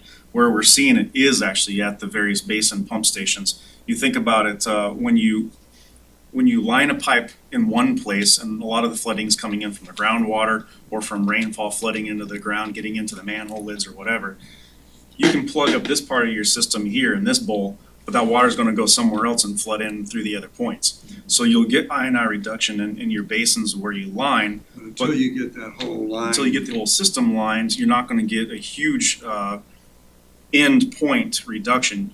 So you're getting obviously what you need. The pump stations, the pumps will last longer, the pipes will break, less often, so on and so forth. And you do get a reduction in the system. It's just very small until you do the rest. There's been some general rules of thumb saying, if you believe 50% of your system has I&I issues, you need to take care of about 80% of that I&I to get a large reduction. I think we've estimated upwards of about 200 million. Roughly 200 million is needed in order for us to have what we would consider a sizable reduction at the plant. But the 100 that we're requesting for the next 5 years, we're quite confident, especially as we work to implement a different methodology to the way we plan and prioritize which basins we do, and how we're not gonna just go out and blindly line every single pipe just for the fun of it. That'll make it more efficient the way we spend our money as well. Well, you So- probably wouldn't have need those tree boards up there. So can I, before you, Peter, so there is in fact an actual physical limit, and the physical limit is the wells. Yes. Okay, that's interesting, because it's not so much how are we hitting at the plant, it's what are we hitting at the wells. What is the limit at the wells? So when they're fully clean, working perfectly, When they're clean and working rock and 93.5 roll, yeah, 93.5 MGD, 93. plus or minus a Did couple you of say- decibels. That is the You say design there's only capacity. 3 wells that are 5. operational out of the 5? No, there's 5. All 5 run, but when you're going through either the mechanical integrity testing or the cleaning steps, which is done typically for 5 years, you're down 1 or 2 wells at any given time. So you have that risk while you're doing that process, and it's a few months to get all that stuff torn apart and put back together. So you- Nothing's easy. Thanks for. So you- so- permitted capacity. The permitted, so 56.6 MGD is the state's permit capacity through DEP at the plant. And then, of course, the county's is 48 MGD. And the county, as I mentioned before, uses a 12-month average annual daily flow. And the state uses the 3-month rolling average. Okay. So, yes, Peter, So, how would you characterise the water that is either injected or in stream times overflows? It's better than grey water, is that correct? Yes. Would you happily drink it? No. Fully treated effluent is not safe for the human body's consumption. However, if you were to be hit with it, fall into a pool of it, you're not gonna get sick and die of any major diseases from that. But ingesting something like that, there's still going to be some remnants, whether it be, dissolved solids or other pathogens, there still will be some, but it's fully treated effluent. So it would be possible to treat it further, statement come question, so that it was drinkable, would it? Yes, there is the ability to treat it. We'd have to go Another stage, right? probably 2 more stages, because the next stage that's necessary for us to get any new wells alone, which again, the well is not your stomach, it would be the high-level disinfection, and that's to treat it with an actual, most likely, chlorine and other chemicals before it gets injected to get it safer. See, I think you have a problem No ammonia. with public acceptance of this. I can understand what you're saying, and after all, you're overflowing to a huge body of water. But the killer question is, would you drink it? And the answer is no. So therefore, why should you put it into our, prime asset as a city, our waterways? Well, you wouldn't drink the water in the waterway. Yeah, well, You swim in it, and sometimes you swallow it. Yeah, If but- I, but- if I but- intercede, it's like an advanced wastewater treatment plant. You're trying to get where if the effluent can be used for irrigation purposes and things of this nature. And so you reduces the amount of the deep injection well requirements, if you will. Yeah, if we had several hundred million more, we could do a distribution system that would allow us to use reclaimed water, and then we'd reduce our actual effluent into the injection wells, because we'd be blowing it onto the grass instead. this is a long-term discussion, Yeah. because we're not about to do this right now. It's all that one today. Nancy, did you wanna add something? Yeah, quick comment, I mean, we are not allowed to discharge potable water into our waterways. It does not meet water quality standards for discharge. So I just want you to understand that the goal for treated effluent is not drinking water. That is not the goal. The challenge that we have with treated effluent, if you wanna call it treated gray water, is high nutrients Yeah. and then any potential additional pathogens. So to get us from where we're at now, high level disinfection, you have to do nutrient removal. So those are 2 different steps, and there is absolutely not the footprint at GTL to be able to do either of those. And if we wanna go to reuse, we don't have the footprint at the plant to do the additional treatment, and we don't have the distribution system under the roads in order to take it out to customers. But isn't So- it the high nutrient levels, Florida-wide, that are flowing into Florida waterways that are being, the red tides, et cetera, are being attributed to? Right. So, yeah, different issue in terms of what's getting discharged, and some of that is natural stormwater discharges that are coming out of the EAA. So you're starting to bring in other nutrient sources that are not related to wastewater, they're nutrient sources that are related to agriculture or other Dog poop. programs. Dog poop. So when we have a discharge, it is fully treated, so we're not creating a human impact, but there is a nutrient flux that happens. We are lucky, and I know you don't like the term, we're lucky that we're so close to the ocean that the tidal flows help mitigate that. But it is a nutrient flux that we will put in if we have a discharge from the system. And it's an emergency situation. We Yes. don't do it willy-nilly. We only do it in an emergency. And Okay. it's treated. Yeah. And it's Let treated. me ask you another question about that. And this is a fascinating topic, and if we wanted to go, and this relates to my discussion with the mayor about resiliency, and are we going into discussions about resiliency? In order to get that effluent from the plant to the wells, we have a pipe, okay? And I understand there is discussion now about a new pipe, a relined pipe, an additional pipe. Where are we on that? So we're in the process of finalizing the design criteria package to put it on the street for bidding for a design build.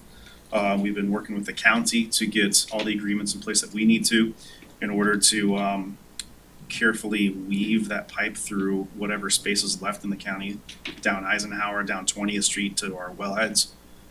We have to coordinate with their Eisenhower Boulevard bypass road project, which is supposed to actually be happening in the next couple of years. Don't say So there'll be supposed to. flyover bridges Not and all. say supposed to. It's in the works. We're dealing with that coordination design wise as well as deadlines.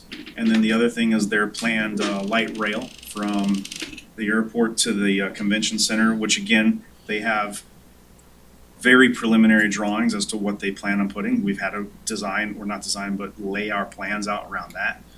Long story short, we've combined with those projects as well as the deadlines for opening of the Convention Center Hotel, the Convention Center expansion, and the upcoming Disney cruises. The county is throwing a book at us of requirements for us to put on our project.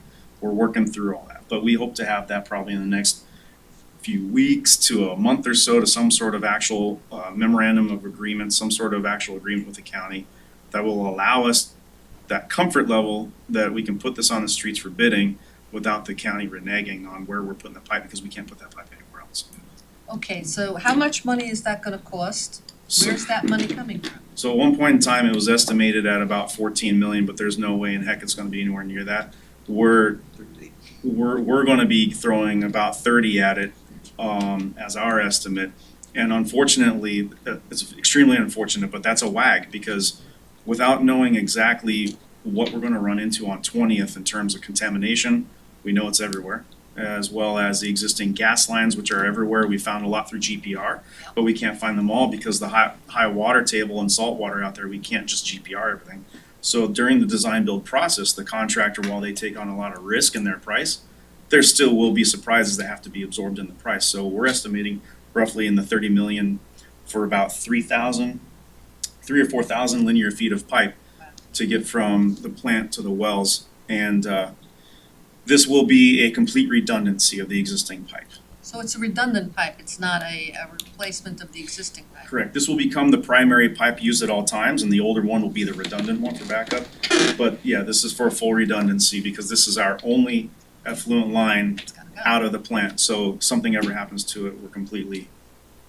Okay, but where's the 30 million coming from? So right now, it's planned, a portion of it is already in our budget from Water Sewer Fund, but the majority of the remaining need is gonna come from our bonds.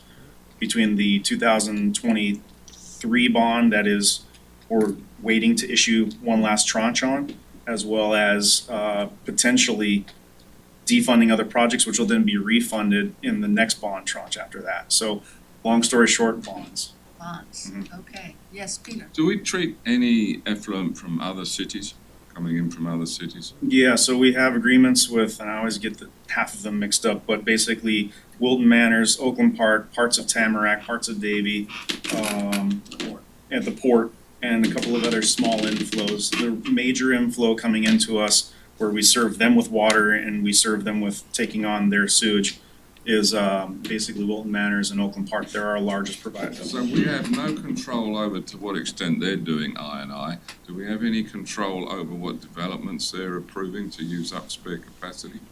Simply put, not really. The way the agreements were recently renewed with them doesn't give us a lot of teeth in that. We have quarterly meetings with the large users for sewage to where we can all professionally agree that they need to do better and reduce their flows, but in the end, we've got nothing that requires them to provide us with permit requests for capacity allocation. So the capacity allocation that we have on the books right now is twofold: the flow at the plant, which is what we use to monitor our permit, as well as what do they have in their contractual agreement with us, whether it be 1.9 MGD for Wilton Manors or 2 point whatever for Oakland Park. But we do know that they're overflowing those numbers. And so we have a monetary ability to choke them down a little bit by charging them a fine of some sorts, which is basically an increase in their bills. But is that gonna stop them from building a building that brings them hundreds of thousands a month in income, millions of dollars a year in income? No, so we don't really have much. When something comes in, like for instance, a plan use amendment that they came to us for Wilton Manors, that triggered a requirement for them to come and at least let us know about it. And that's a 0.1 MGD or more. 0.1 MGD is a pretty good sized development or redevelopment. So we don't know what's going on their small projects. And from what we've seen in our meetings with them, they're not tracking their flow or their water sewer usage like we are, because they're not the ones responsible for the plant meeting the permitted capacities. I brought this up when we went for that Davy contract and nobody paid any attention to it. They said everything was cool. Yes, James? Chris, this is really helpful. Thank you for explaining a lot of this. I know we charge Wilton Manors and Oakland Park extra for their water. Is there also an additional fee for this sewer treatment? Is that- I'm not real familiar with the rate structure on the water and sewer. The way they pay a 25% surcharge just on the rates in general for everything they do. And then if they exceed their allocation, then they get an additional 25% surcharge based on exceeding how much is in their agreement. So, okay, but I remember that agreement when we had that conversation But there's- earlier. It's like, But there's you nobody could have tracking someone it. doing 100,000 gallons per day Nobody and tracking was, yeah, I'll give it to him. So, that was crazy shit. It was awful. So, but nobody's tracking it. Right. If they're going over their allocation, so we'll never get to the extra 25%. And I was listening to a Broward County meeting on some other thing, and they were all complaining that they don't wanna pay 25%. They think 15% is more reasonable. I mean, but the contract says 25, so we don't have to worry about that. Okay, yes, Roosevelt. So that you can get to what you Yeah. wanna tell us about the mayor. Yeah, yeah. I'm requesting to withdraw my request for an explanation on this. Okay. We appreciate it. Well, we will probably revisit this again at some point, okay? All right. I wanted to I can just make a ask him offline. question to It's not- him. Michael, I got a Yes, question. yes. Oh, you'll ask it I was just offline? gonna ask Chris, what, you were talking about finally, like, are you gonna do concurrency determinations now? Are you talking about across all facilities at CO? Or like, what were you saying earlier? As far as Capacity allocation Yeah, like, Building permit. at permitting, time of at permitting. permitting, yeah. do the finding of adequacy at permit. Because that's the only time, number one, that you know that they're actually going to construction. Right. And number two, that they always tweak their plans, which can, And it's across all facilities, like traffic, drainage. You talk about concurrency determinations, right? we were only Well, talking about, We're talking about the water and wastewater part, Just for but wastewater. yeah. Okay, would be at a building permit. So can I suggest something? Since we opined that we did not need a moratorium at this time because there was capacity according to the ordinance, I think we should have a more in-depth discussion about this. How you're gonna implement, or how you're proposing to implement changing how you calculate all of this. And we just had a little discussion here, but I think, you should write something down so we could actually look at it and see what the proposal is to change the procedure from what we were told the procedure was, and I'm assuming it is, to what the new procedure is going to be. Can we do that for the next meeting? I believe we need to have Assistant City Manager Anthony Fajardo here for that conversation. Then I think we should have them here for that conversation. So next meeting, okay? And- Yes, And Peter? administratively, if the county is persuaded to change the permitted capacity, is that staff action or does that have to go to the county commission? Sorry, I missed the question. If the county, is in agreement with changing the permitted capacity, can the staff agree that or does that have to go to the county commission? That would be administrative, so basically we're the permit holders and county staff are the ones that evaluate from an engineering and environmental perspective what our numbers are. I do not believe there's any requirement for county commission to be involved in that. Wow, that's amazing. Okay, that's the way it is. All right, moving on. Discussion with the mayor. So mayor gives me a call, says, let's do lunch. I said, fine. And he wanted to know, from my perspective, what was the infrastructure task force gonna be doing from now on? What were our priorities? And then he was supposed to tell me what his priorities were, but we got to talking and we didn't get to it, what his priorities were. So I just said to him, my own personal feeling, and that I would bring this up at our next meeting to get a sense of the group, of where we think we're gonna be going. I think he thinks that the, water treatment plant is finished.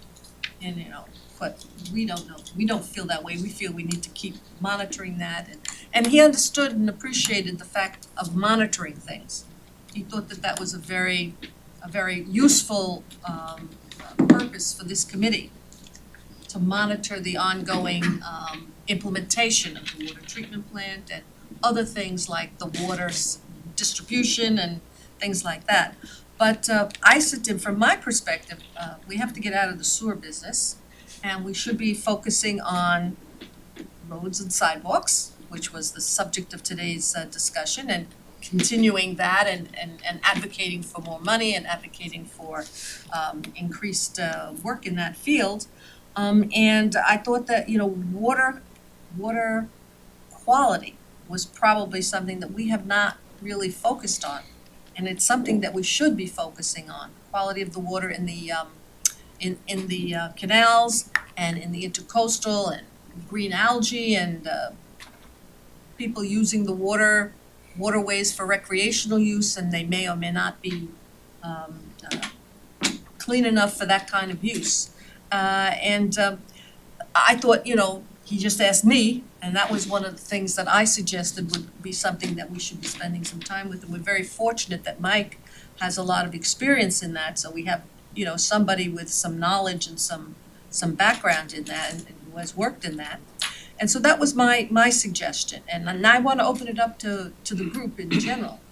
Have you all, maybe it's not fair to open it up to you right now because I'm just broaching the subject and you haven't thought about it. But we should really be thinking about where we're going from here and what are we gonna be doing. And so just to have a free-flowing discussion, have you thought about this? You wanna think about this some more, and we'll talk about it some more? But let's just go around. Michael, have you got any ideas about what we should be doing? Well, I mean, after you kind of touched on it, there are lots of types of infrastructure in the city. We've been largely focused on the water sewer, but, to your point, roads and sidewalks come up today. And I do believe that once we really get into it, roads and sidewalks are a good example. You'll probably come to find that it's a very large piece of infrastructure. It's maybe one of the largest. And if you look at the amount of streets we have and sidewalks, it's literally everywhere. And, how is it supporting, how is it being paid for? How is it being, to what extent is it being subsidized? And because if you're talking about, adding to it's gonna be general fund dollars, that's how we pay for it, And we talk about other pieces of infrastructure that have like user fees, that help offset the cost of, not the maintenance, but of the capital expenditures to provide the infrastructure and to provide the service that infrastructure provides. And, understanding how that works in the context of roads and sidewalks, right? So I think just that could take a year to really dive into, right? That's not to mention, other aspects that we could be talking about with parks, all types of infrastructure. Okay, James, thoughts? Well, I hadn't really thought about it, Yeah, but, I think water sewer is ongoing. Clearly there's needs with sidewalks and roads. The part about water quality and the canals, kind of thought that was sustainability. Maybe I'm misunderstanding what that group does, but I kind of thought that was someone else's purview rather than infrastructure. I don't know. Bridges, we haven't talked about bridges in a while, or tunnel or whatever. So I think there's still work for us. Absolutely. One of the things I was bringing up, the water quality is, it's not just water quality, there's like a whole group of subject. Let me give you an example. This, and Nancy knows about this. The city just is on, I think it's on second reading, an ordinance to comply our ordinance on the height of the seawalls with the county's ordinance, which we have to do. Right. That's, but within the seawall ordinance, we don't talk about things like green seawalls, living seawalls that clean the water. We don't talk about any of it. At least it's not in the ordinance. Lots of people have been talking about it, but it's not in the ordinance. Is it in the ordinance? Little bit. A little So part of the Broward County Model Code requires that anyone replacing a shoreline with a new tidal barrier, if you have an actual shoreline and you decide you have to put in a seawall or some other kind of berm, you have to provide habitat with that. But if you're just replacing a seawall with a seawall, you don't have Okay, good. Well, so we're working in the right to. direction. We're working in that direction. Okay, but that's something that, we could talk about, and if we get, some information about it and we think it's a good idea, those are the kinds of things that I think this committee was made for. They wanted us to comment on all our infrastructure. Our seawalls are our infrastructure.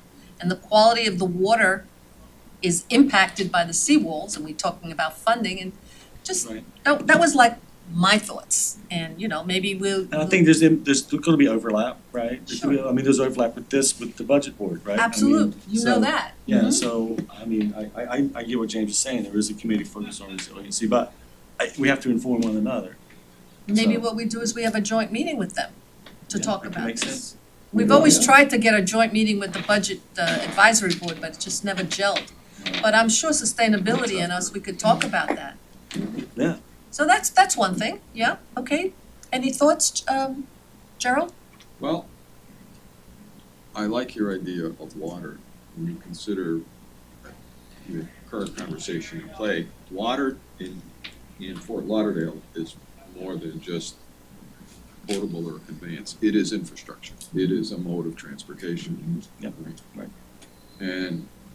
And I like that, because it's dirty. Canals have to be dredged. The system that takes the stormwater out of the center of the state to get rid of it is more antiquated than 5-ash. And there's relatively few things that are as old as 5-ash. So I like that. I like Okay. that. The other thing that, and we've done tower forums on this topic, I don't care what anybody says. Pedestrians, bikes, scooters, cars, boats, trains, and anything else that moves in this town do not get along well together. That's- Period. That's the truth. Right? That is It's a design issue. And it's viewed as transportation, and I'm not knocking anybody that works in that domain. We might have the world's greatest transportation system, but we do not know how to move people. And we're growing. So I think that's a spot that. Transportation. Yeah, that's a tough one though, you got lots of jurisdictions, we were just talking earlier about. Well, yeah, there's fenced yards everywhere, but it's a system.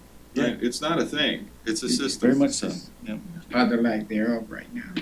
And just because there's multi-jurisdictional issues involved here, county, state, federals, all of those things, doesn't mean that we can't opine on it. That we can look at it and we can make recommendations. We can't recommend to the county what to do. But we can- No, but There's you- even a solution there, and that is if this were happening in business, you'd raise enough money, you'd buy the county. How are we gonna do You gotta that? talk, you got to have, start a conversation somehow, right? Yeah, so for instance, if just take one project, the two-way pairs downtown. Right. Andrews Avenue, I think it's Third Avenue, the two-way pairs, yeah, okay. That has been limping along, there's planning money for it, and it's been limping along.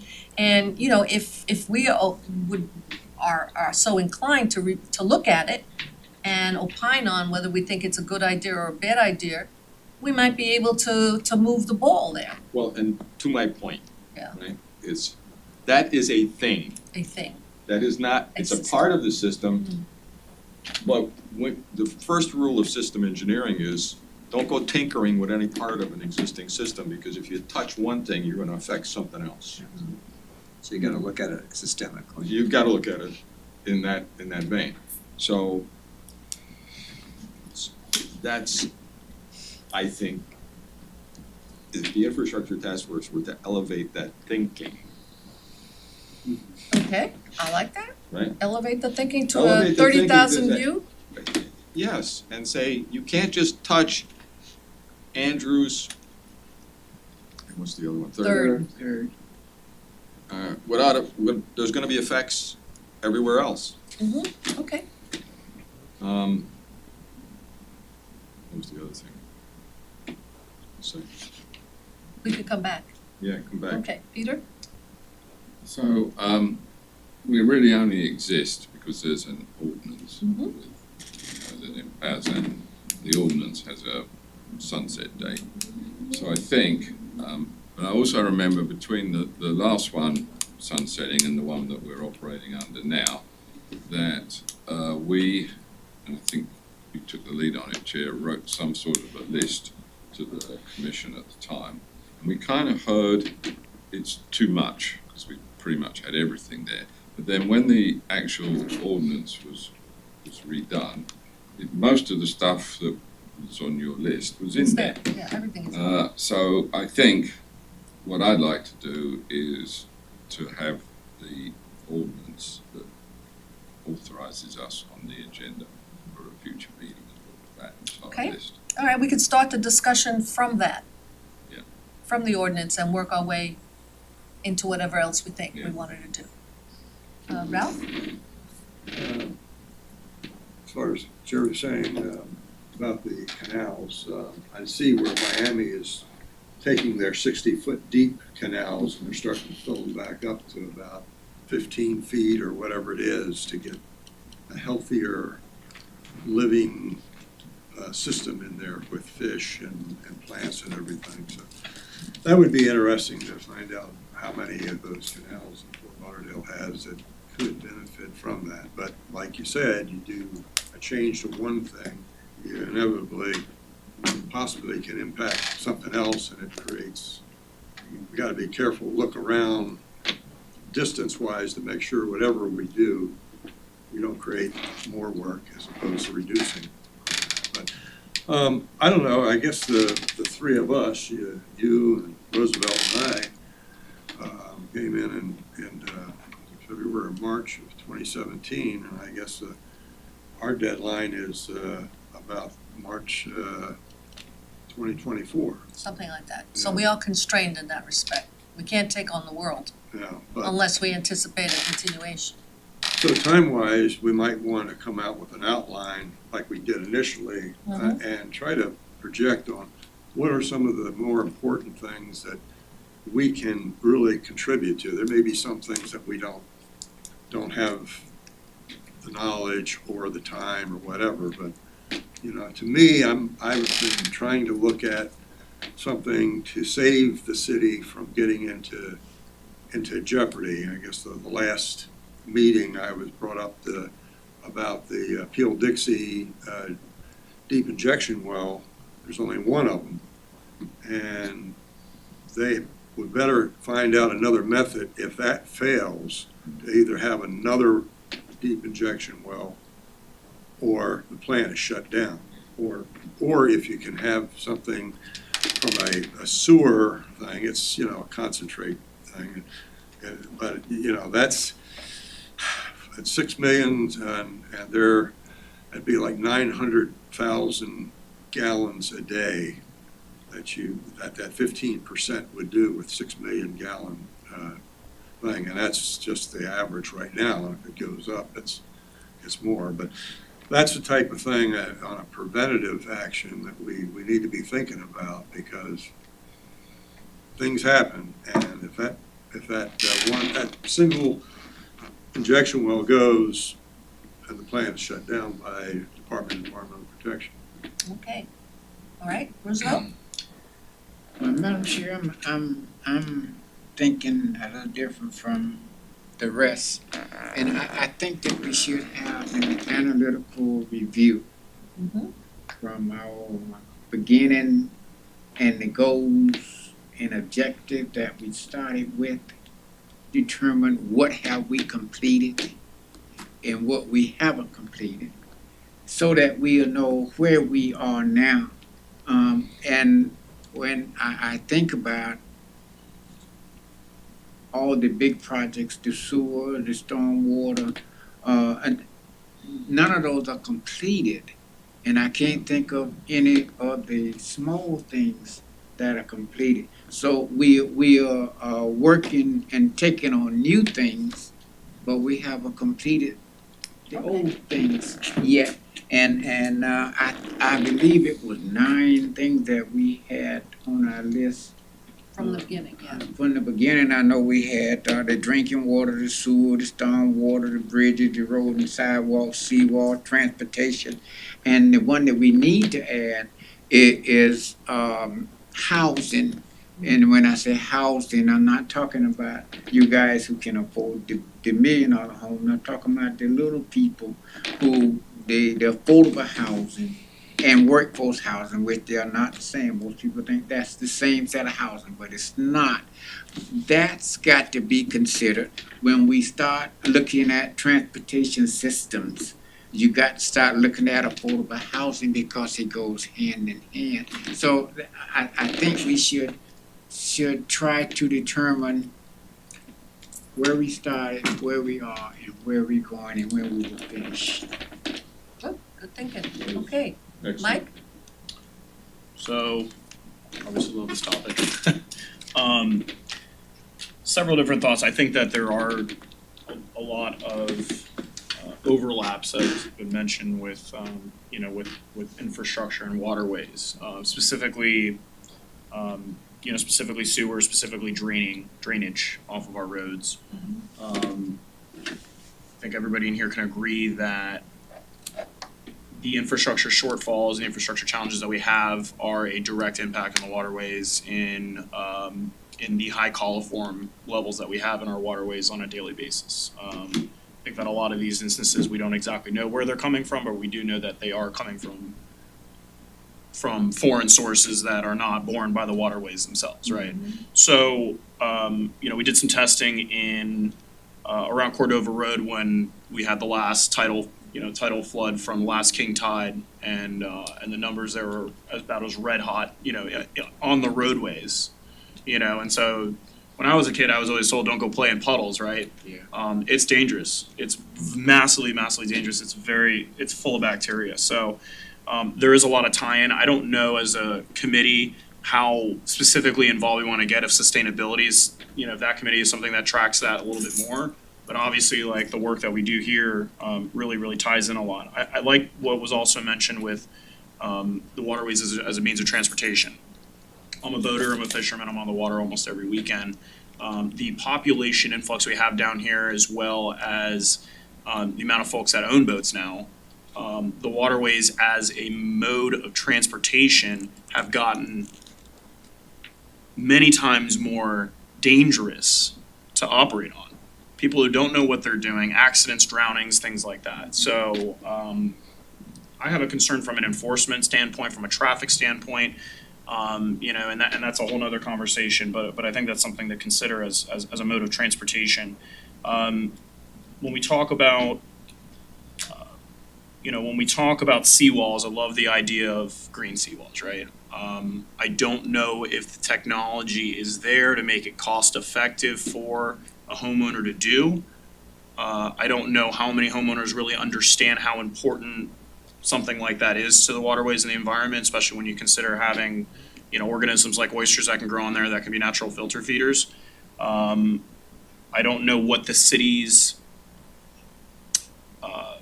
ability is to be able to require somebody to do something, and I think that this is an excellent opportunity now to be able to capitalize on something while we're talking about it, especially if new seawalls are going to be going up, and we know that there's a lot of old seawalls in the city, Broward County in general, and I think this is a great opportunity to take advantage of that. The other thing, bridges. I don't know if our bridges are county or city jurisdiction. Mostly city. Mostly city. So the county came to me several months ago, and they said, well, the bridges are being re-sleeved, right? And so what that means is they're replacing the coating on the bridges that help with the bridge eroding, or the bridge, from prematurely breaking down, right? And so on a lot of these bridges, they do these benthic studies. They're chock full of oysters. So you've heard about oysters before. One oyster can filter 50 gallons of water a day. It's really real, and guess what? They don't cost us anything to keep in the waterways, right? So I think a lot of people would really lose their minds if they found out that there's no plans to do anything with millions of oysters that are live and thriving on these bridges and cleaning water for us. They're just going to scrape them off and discard them. Living organisms, right? So nobody's really talking about that. Nobody's really, but I think that people would be very upset if they found that out. So I think that, there are solutions and things that can be done, I think, to help, with that, to mitigate and be able to save these organisms and do something with them. So the last thing I'll say is Biscayne Bay has a Miami. I don't know what municipality it is specifically. It's the city of Miami or Miami-Dade County. They have a chief bay officer, right? And they have somebody that's on staff that specifically all they do is water quality. And the fact that I think the city doesn't have this right now, to me, is just doing a huge disservice to the public when we talk about our waterways being the Venice of America and essentially everything, as much commerce that that is affected on our waterways. Over $1 billion of revenue is generated from our waterways, right? So I really think that the water quality deserves its own specific, focus. I know Dr. Gassman works on it quite a bit, but Dr. Gassman also has a lot of other things on her plate as well when it comes to resiliency and all the other work that she does. So there's only so much that can be done right there. So those are my thoughts on it. But But this, the city actually, and Dr. Gassman knows about this, we have, we do water testing, right? Yep. We have the Miami water keepers and they test. Yep. And I've seen some of those numbers and they're shocking. Yep. There's a lot of red instead of a lot of green. So now we have that testing, what are we doing? And what we're doing is right in our bailiwick. We have the information, and how do we improve the infrastructure to deal with those issues? So maybe what we need to do is we need to take a look at some of those Miami waterkeeper numbers and familiarize ourselves with where the problems are, how big the problem is, is it a little problem, is it a really big problem? And what are the infrastructure improvements that could be made? And maybe it's not just infrastructure, maybe it's regulatory, or maybe it's other things, but are there infrastructure improvements that we can make or that we can advance and support more fully that would help that? So maybe that's something we should be looking into. Yes, Ralph? The other thing, not to exclude the city, but I think that it would be most helpful if the city would tell us what we could do to help out the city with the various problems. And, I agree. We have a different perspective. But Chris, you did an amazing job today in explaining things. I just You did. blew Yeah. me off the seat there, but it wasn't what I had to eat. But I think if the city could give us input on what would be helpful to you all, because your schedules and it's extremely difficult, and I've been there with the county and stuff and having projects and people and everything. But if maybe there's there's space for if you can give us some input on what you would like us to look at and see if we could be helpful to you all. Yeah, I think it's very fair to say that when we finally came down 8-1 on the signing of the comprehensive agreement, we swung that vote. We did, because that vote was not going well until we made our position known. I know at least one commissioner who said, if I hadn't heard from you, I wouldn't have voted that. So I mean, it's just our input sometimes. Our input after we have discussed and worked on it and come to a consensus on it has some weight. So if we look at an issue and we make some recommendations, I think it's valuable. It has a value. So this is something we should be discussing again next week after we've had time to ruminate on it. And I think it's important that, I think Roosevelt hit it right on the head. We're not gonna be here forever unless they re-up us again, so we have to be realistic in what we might wanna take on and what we might wanna focus on in our, last 2 years. Okay, now we just have one more thing I wanna bring up, and the rest of everything is well, no, never mind. I wanna bring up one more thing. We are all in receipt of a letter. Did you all get this letter from the Croissant? Yes. Okay. And actually, I was at a meeting, I met this guy for another purpose, and he had very nice things to say about Dr. Gassman, and she explained a lot of things. We're talking about Carlos Lang, and she had explained a lot of things to him about the things that were going on in the neighborhood. Just to context right, Mr. Lang was sending us a letter about flooding in a portion of his neighborhood, not his house, he's not flooded, but he was concerned, he's part of the Civic Association, of flooding in a certain part of the area, and it's an area of largely where the swales are the main main source of water retention. And he believes it is our responsibility to deal with this, the infrastructure task force, which we have to answer him that it is not. But I wanted to ask you two questions. This is the first time we've ever gotten this kind of an inquiry, aside from Mr. Corbin, who had a lot to say about water treatment. This is the first time we've gotten an inquiry from a civic association representative asking for our help on an issue. So how do we generically respond to those kinds of requests? And specifically, do we want to respond to his specific circumstance? So Nancy, can you explain from your discussion with him, what is the specific circumstances? And is it generic, that we can address it generically as opposed to specifically for him?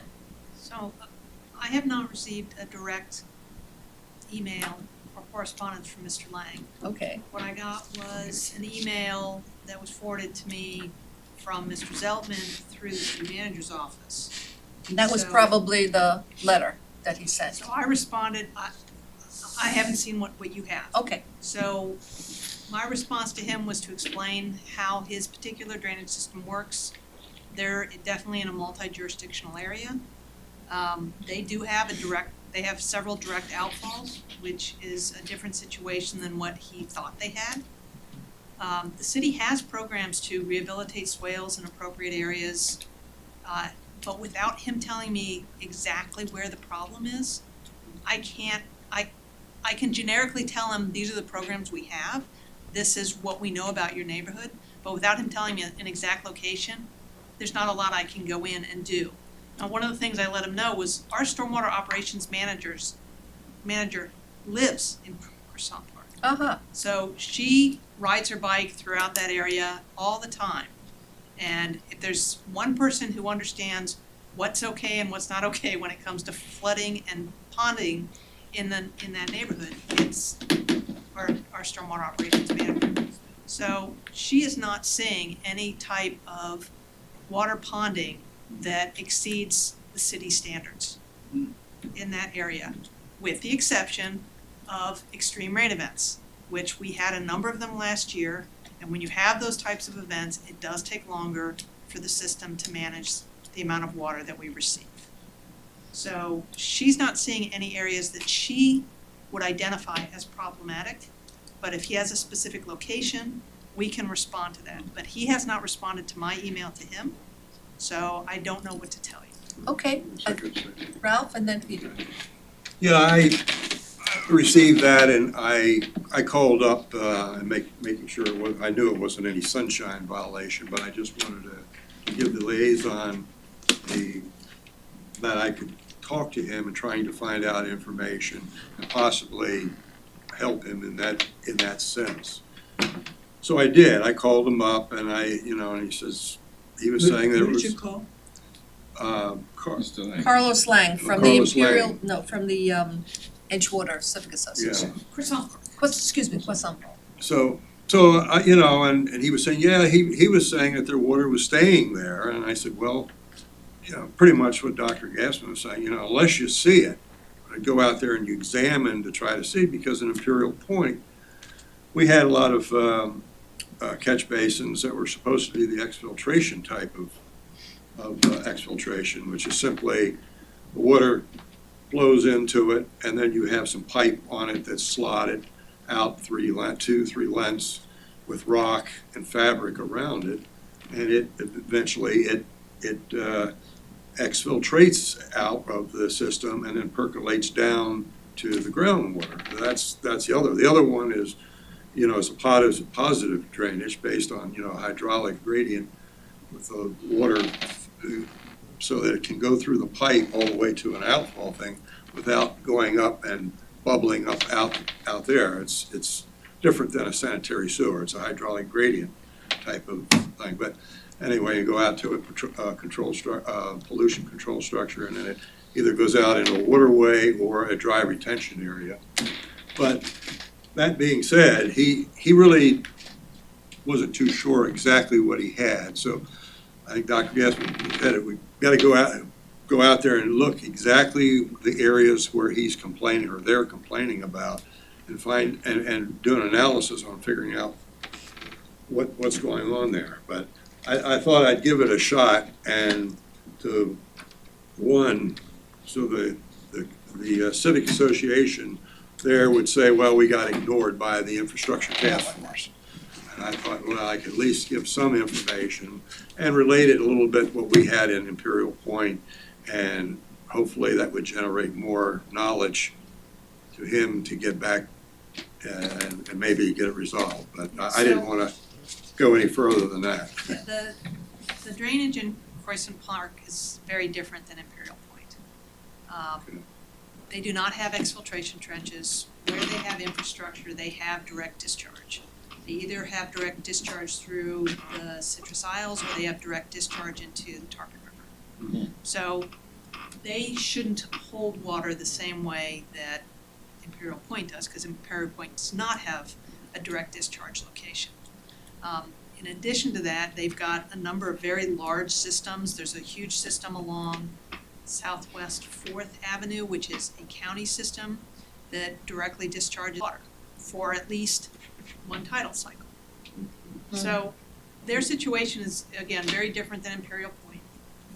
And at this juncture, again, a call to 828-8000 to tell us where they're concerned about flooding would be enough to generate a work order so that we can go out and take a look when there's a rain event and start determining whether a flood assessment is needed and whether there's action that we can take. But without a location, I can't do a whole lot. I even mentioned the fact that other flooding can be done, can be caused by the buildup of swales, that over time when people put in sod or whatever, it builds up. So the stormwater that's in the roadway can't sheet flow off Absolutely. and in there, and so that may have to be reconstructed down so that the water can sheet flow off and percolate down in the swale. There's certain neighborhoods that we've identified that we are proactively going in and doing swale replacement, but we also have a program where someone can call up and say, I'm having trouble with water ponding on the road in front of my house, and we will come in and retrofit that swale. But when you look at Croissant Park specifically, there are numerous areas where people have replaced their swales with rock and they use it as parking areas. And one of the things about if we replace a swale in front of someone's house to improve drainage, they have to sign a waiver saying that they will not park on that swale. And so you don't always get volunteers that say, okay, I'm willing to give up my parking in front of my house in order to have better drainage on my roadway. Understood. So, I mean, I've explained all of that to Mr. Lang. Okay, Peter, and So then I wanna wrap it up. it's funny that Dr. Gassman said what she said, because I had a neighbour, not an immediate neighbour, and I know that he and they in that immediate area had a drainage problem, and he was complaining. So I called somebody in the city, not Dr. Gassman, and they said, what you need to do is to call the 828-8000, you get a Q alert number they will give you, you ask specifically for the Q alert number. Then if you wait a few weeks, you can call a gentleman, I just remember his first name, Rares, would that be right? And inquire, where it sits on the priority list. So has that advice been given to Mr. Lang to do exactly that? The advice that I gave him was to let us know if there's a specific location they want us to look at, and that if there are areas where they think that the swales are impeding drainage, that they contact 828-8000, which is the customer service line, 24/7 customer service line, and you put a work order in, and we will respond with an inspection of the site, and if appropriate, we'll rehabilitate that swale, schedule a rehabilitation of the swale. But now in the bigger picture, to your knowledge then, Croissant Park is nowhere near in the same category as those 7 neighbourhoods That's where correct. we have plans for, and indeed, we just got a grant, money for Progresso and Dorsey Riverbend. Yes. So that was 24 million. Does that mean that we've freed up 24 million to be used in other areas, or what? So there's 2 pieces to that question. The first one is we have projects that are on what I would call the repair level. We have projects that we call operational projects where we have to replace existing infrastructure, and then we have the CIP. and slightly beyond the CIP is the stormwater master plan projects, so those are the 7 neighborhoods. So we're putting money in at every one of these levels to fix problems. So what we're talking about at Croissant Park for the time being is really probably a repair level project. That's a staff level project. $24 million, does that free up other money? So we're bonding the $200 million in order to pay for the 7 neighborhoods. So that's money above and beyond the current money that we're collecting, and then we'll have to use those revenues to pay off that bond over time. So there's a number of things that the city can do. They can just say, okay, that's savings, so we're not gonna have to add that money to either the bond or to future costs. Or we know that there's other neighborhoods like Melrose Manors that needs the additional funding. Once that design work gets done, that will become the 8th neighborhood in the first part of the stormwater master plan, and that money that we are freeing up now is likely to go toward costs associated with that 8th neighborhood. So we'll go ahead and we'll bond. I think we're currently planning to bond 210, not 2 because of interest rates and whatnot. So we're currently planning to bond about $210 million. That bond project has moved very far forward, and I suspect you're gonna see something about that in the next 4 to 6 weeks in terms of us actually selling off those bonds. But that money, while it is savings, it's money that we're going to reinvest into another neighborhood that desperately needs the additional Okay, work. so James. 2 things. One, Dr. Gassman, I think it would be great to get an update on the whole stormwater master plan, not necessarily next meeting, but at some time in the near future. I'd kind of like to, I think See the where group we're would be at. good to hear what it's doing. The other point I wanted to bring up was, appreciate Ralph reaching out to this person. I think though, I would like to have known that you've done that, before coming to the meeting, that if you could have sent a note to the group via the city liaison so that we knew what was said, so that we are aware of that someone has responded and this is what they were told. And then going forward, I think we need to have a discussion, if not today, another time, because it's getting late. What is our responsibility and who responds and how do we respond? I think that's the bigger question, because this was the first time this has come up. And I think that my own personal opinion is that despite wanting to be very helpful, I don't think that that's the way we should go. I think it was addressed to the infrastructure task force and we discuss it amongst ourselves. And at least in this instance, I think the appropriate response is thank you for your letter. Get in touch with Dr. Gassman, who has, all the information, and describe exactly what she's saying. There's a 8288 number for specific issues, or something formulated like that. I just don't think we can individually and even corporately get involved in specific community complaints, other than to try and be very helpful and shoot them in the right direction to get the answers to their questions. I mean, that's my general feeling. I'm certainly open to if anybody has a different perspective and wants to do it a different way. But that was my first thought. No, I think just even responding with this paragraph about purpose here, it's like that's kind of just redefining what the purpose of the advisory board is, as opposed to being, as opposed to almost, you don't want to set a precedence that we're the, liaison to the helpline. Yeah, I think that's quite true.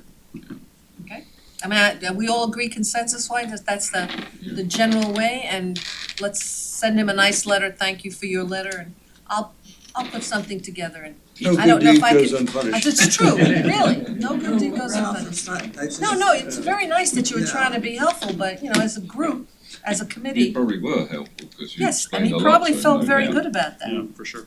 and I. But you're right, I mean, we don't have an attorney representing us here in case, We have an attorney. I don't know if he's he representing. has better sense than, no. Okay, so that's the way we're gonna proceed. That takes care of new business, the public works update, we all had the water and sewer break reports in the backup. Yep. And the SIP financial reports in the backup, nothing seems amiss, everything seems to be moving along, unless you wanna bring something to our attention that's a problem and we need to think about. No, nothing out of the ordinary. Okay, then let's just finish up with general discussion. Committee members, is there anything y'all would like to bring up? I just got just one thing, and I just wanna thank staff Mm-hmm. for being so helpful and answering our question as well as providing documents that we have asked for over the period of time. You guys are good. If they ever get me a business, I'ma hire every one of them. Okay, yes, In that spirit, yes. I'd like to thank Alan and all the folks at Five Ash. So Ah. they arranged a tour and I went out there. Mhm. Eye opener. Mm. Not what I expected. After listening in this room and reading all the stuff and the pictures. It's and to echo what you said, right? A bunch of people that genuinely very interested in what they do, very interested in keep the place going. And I salute them. Yeah. Okay, well, I think we're getting the bum's rush here. Having no other business, I would like to adjourn the meeting and we'll see you all next month. Okay. Is, yours? Yep.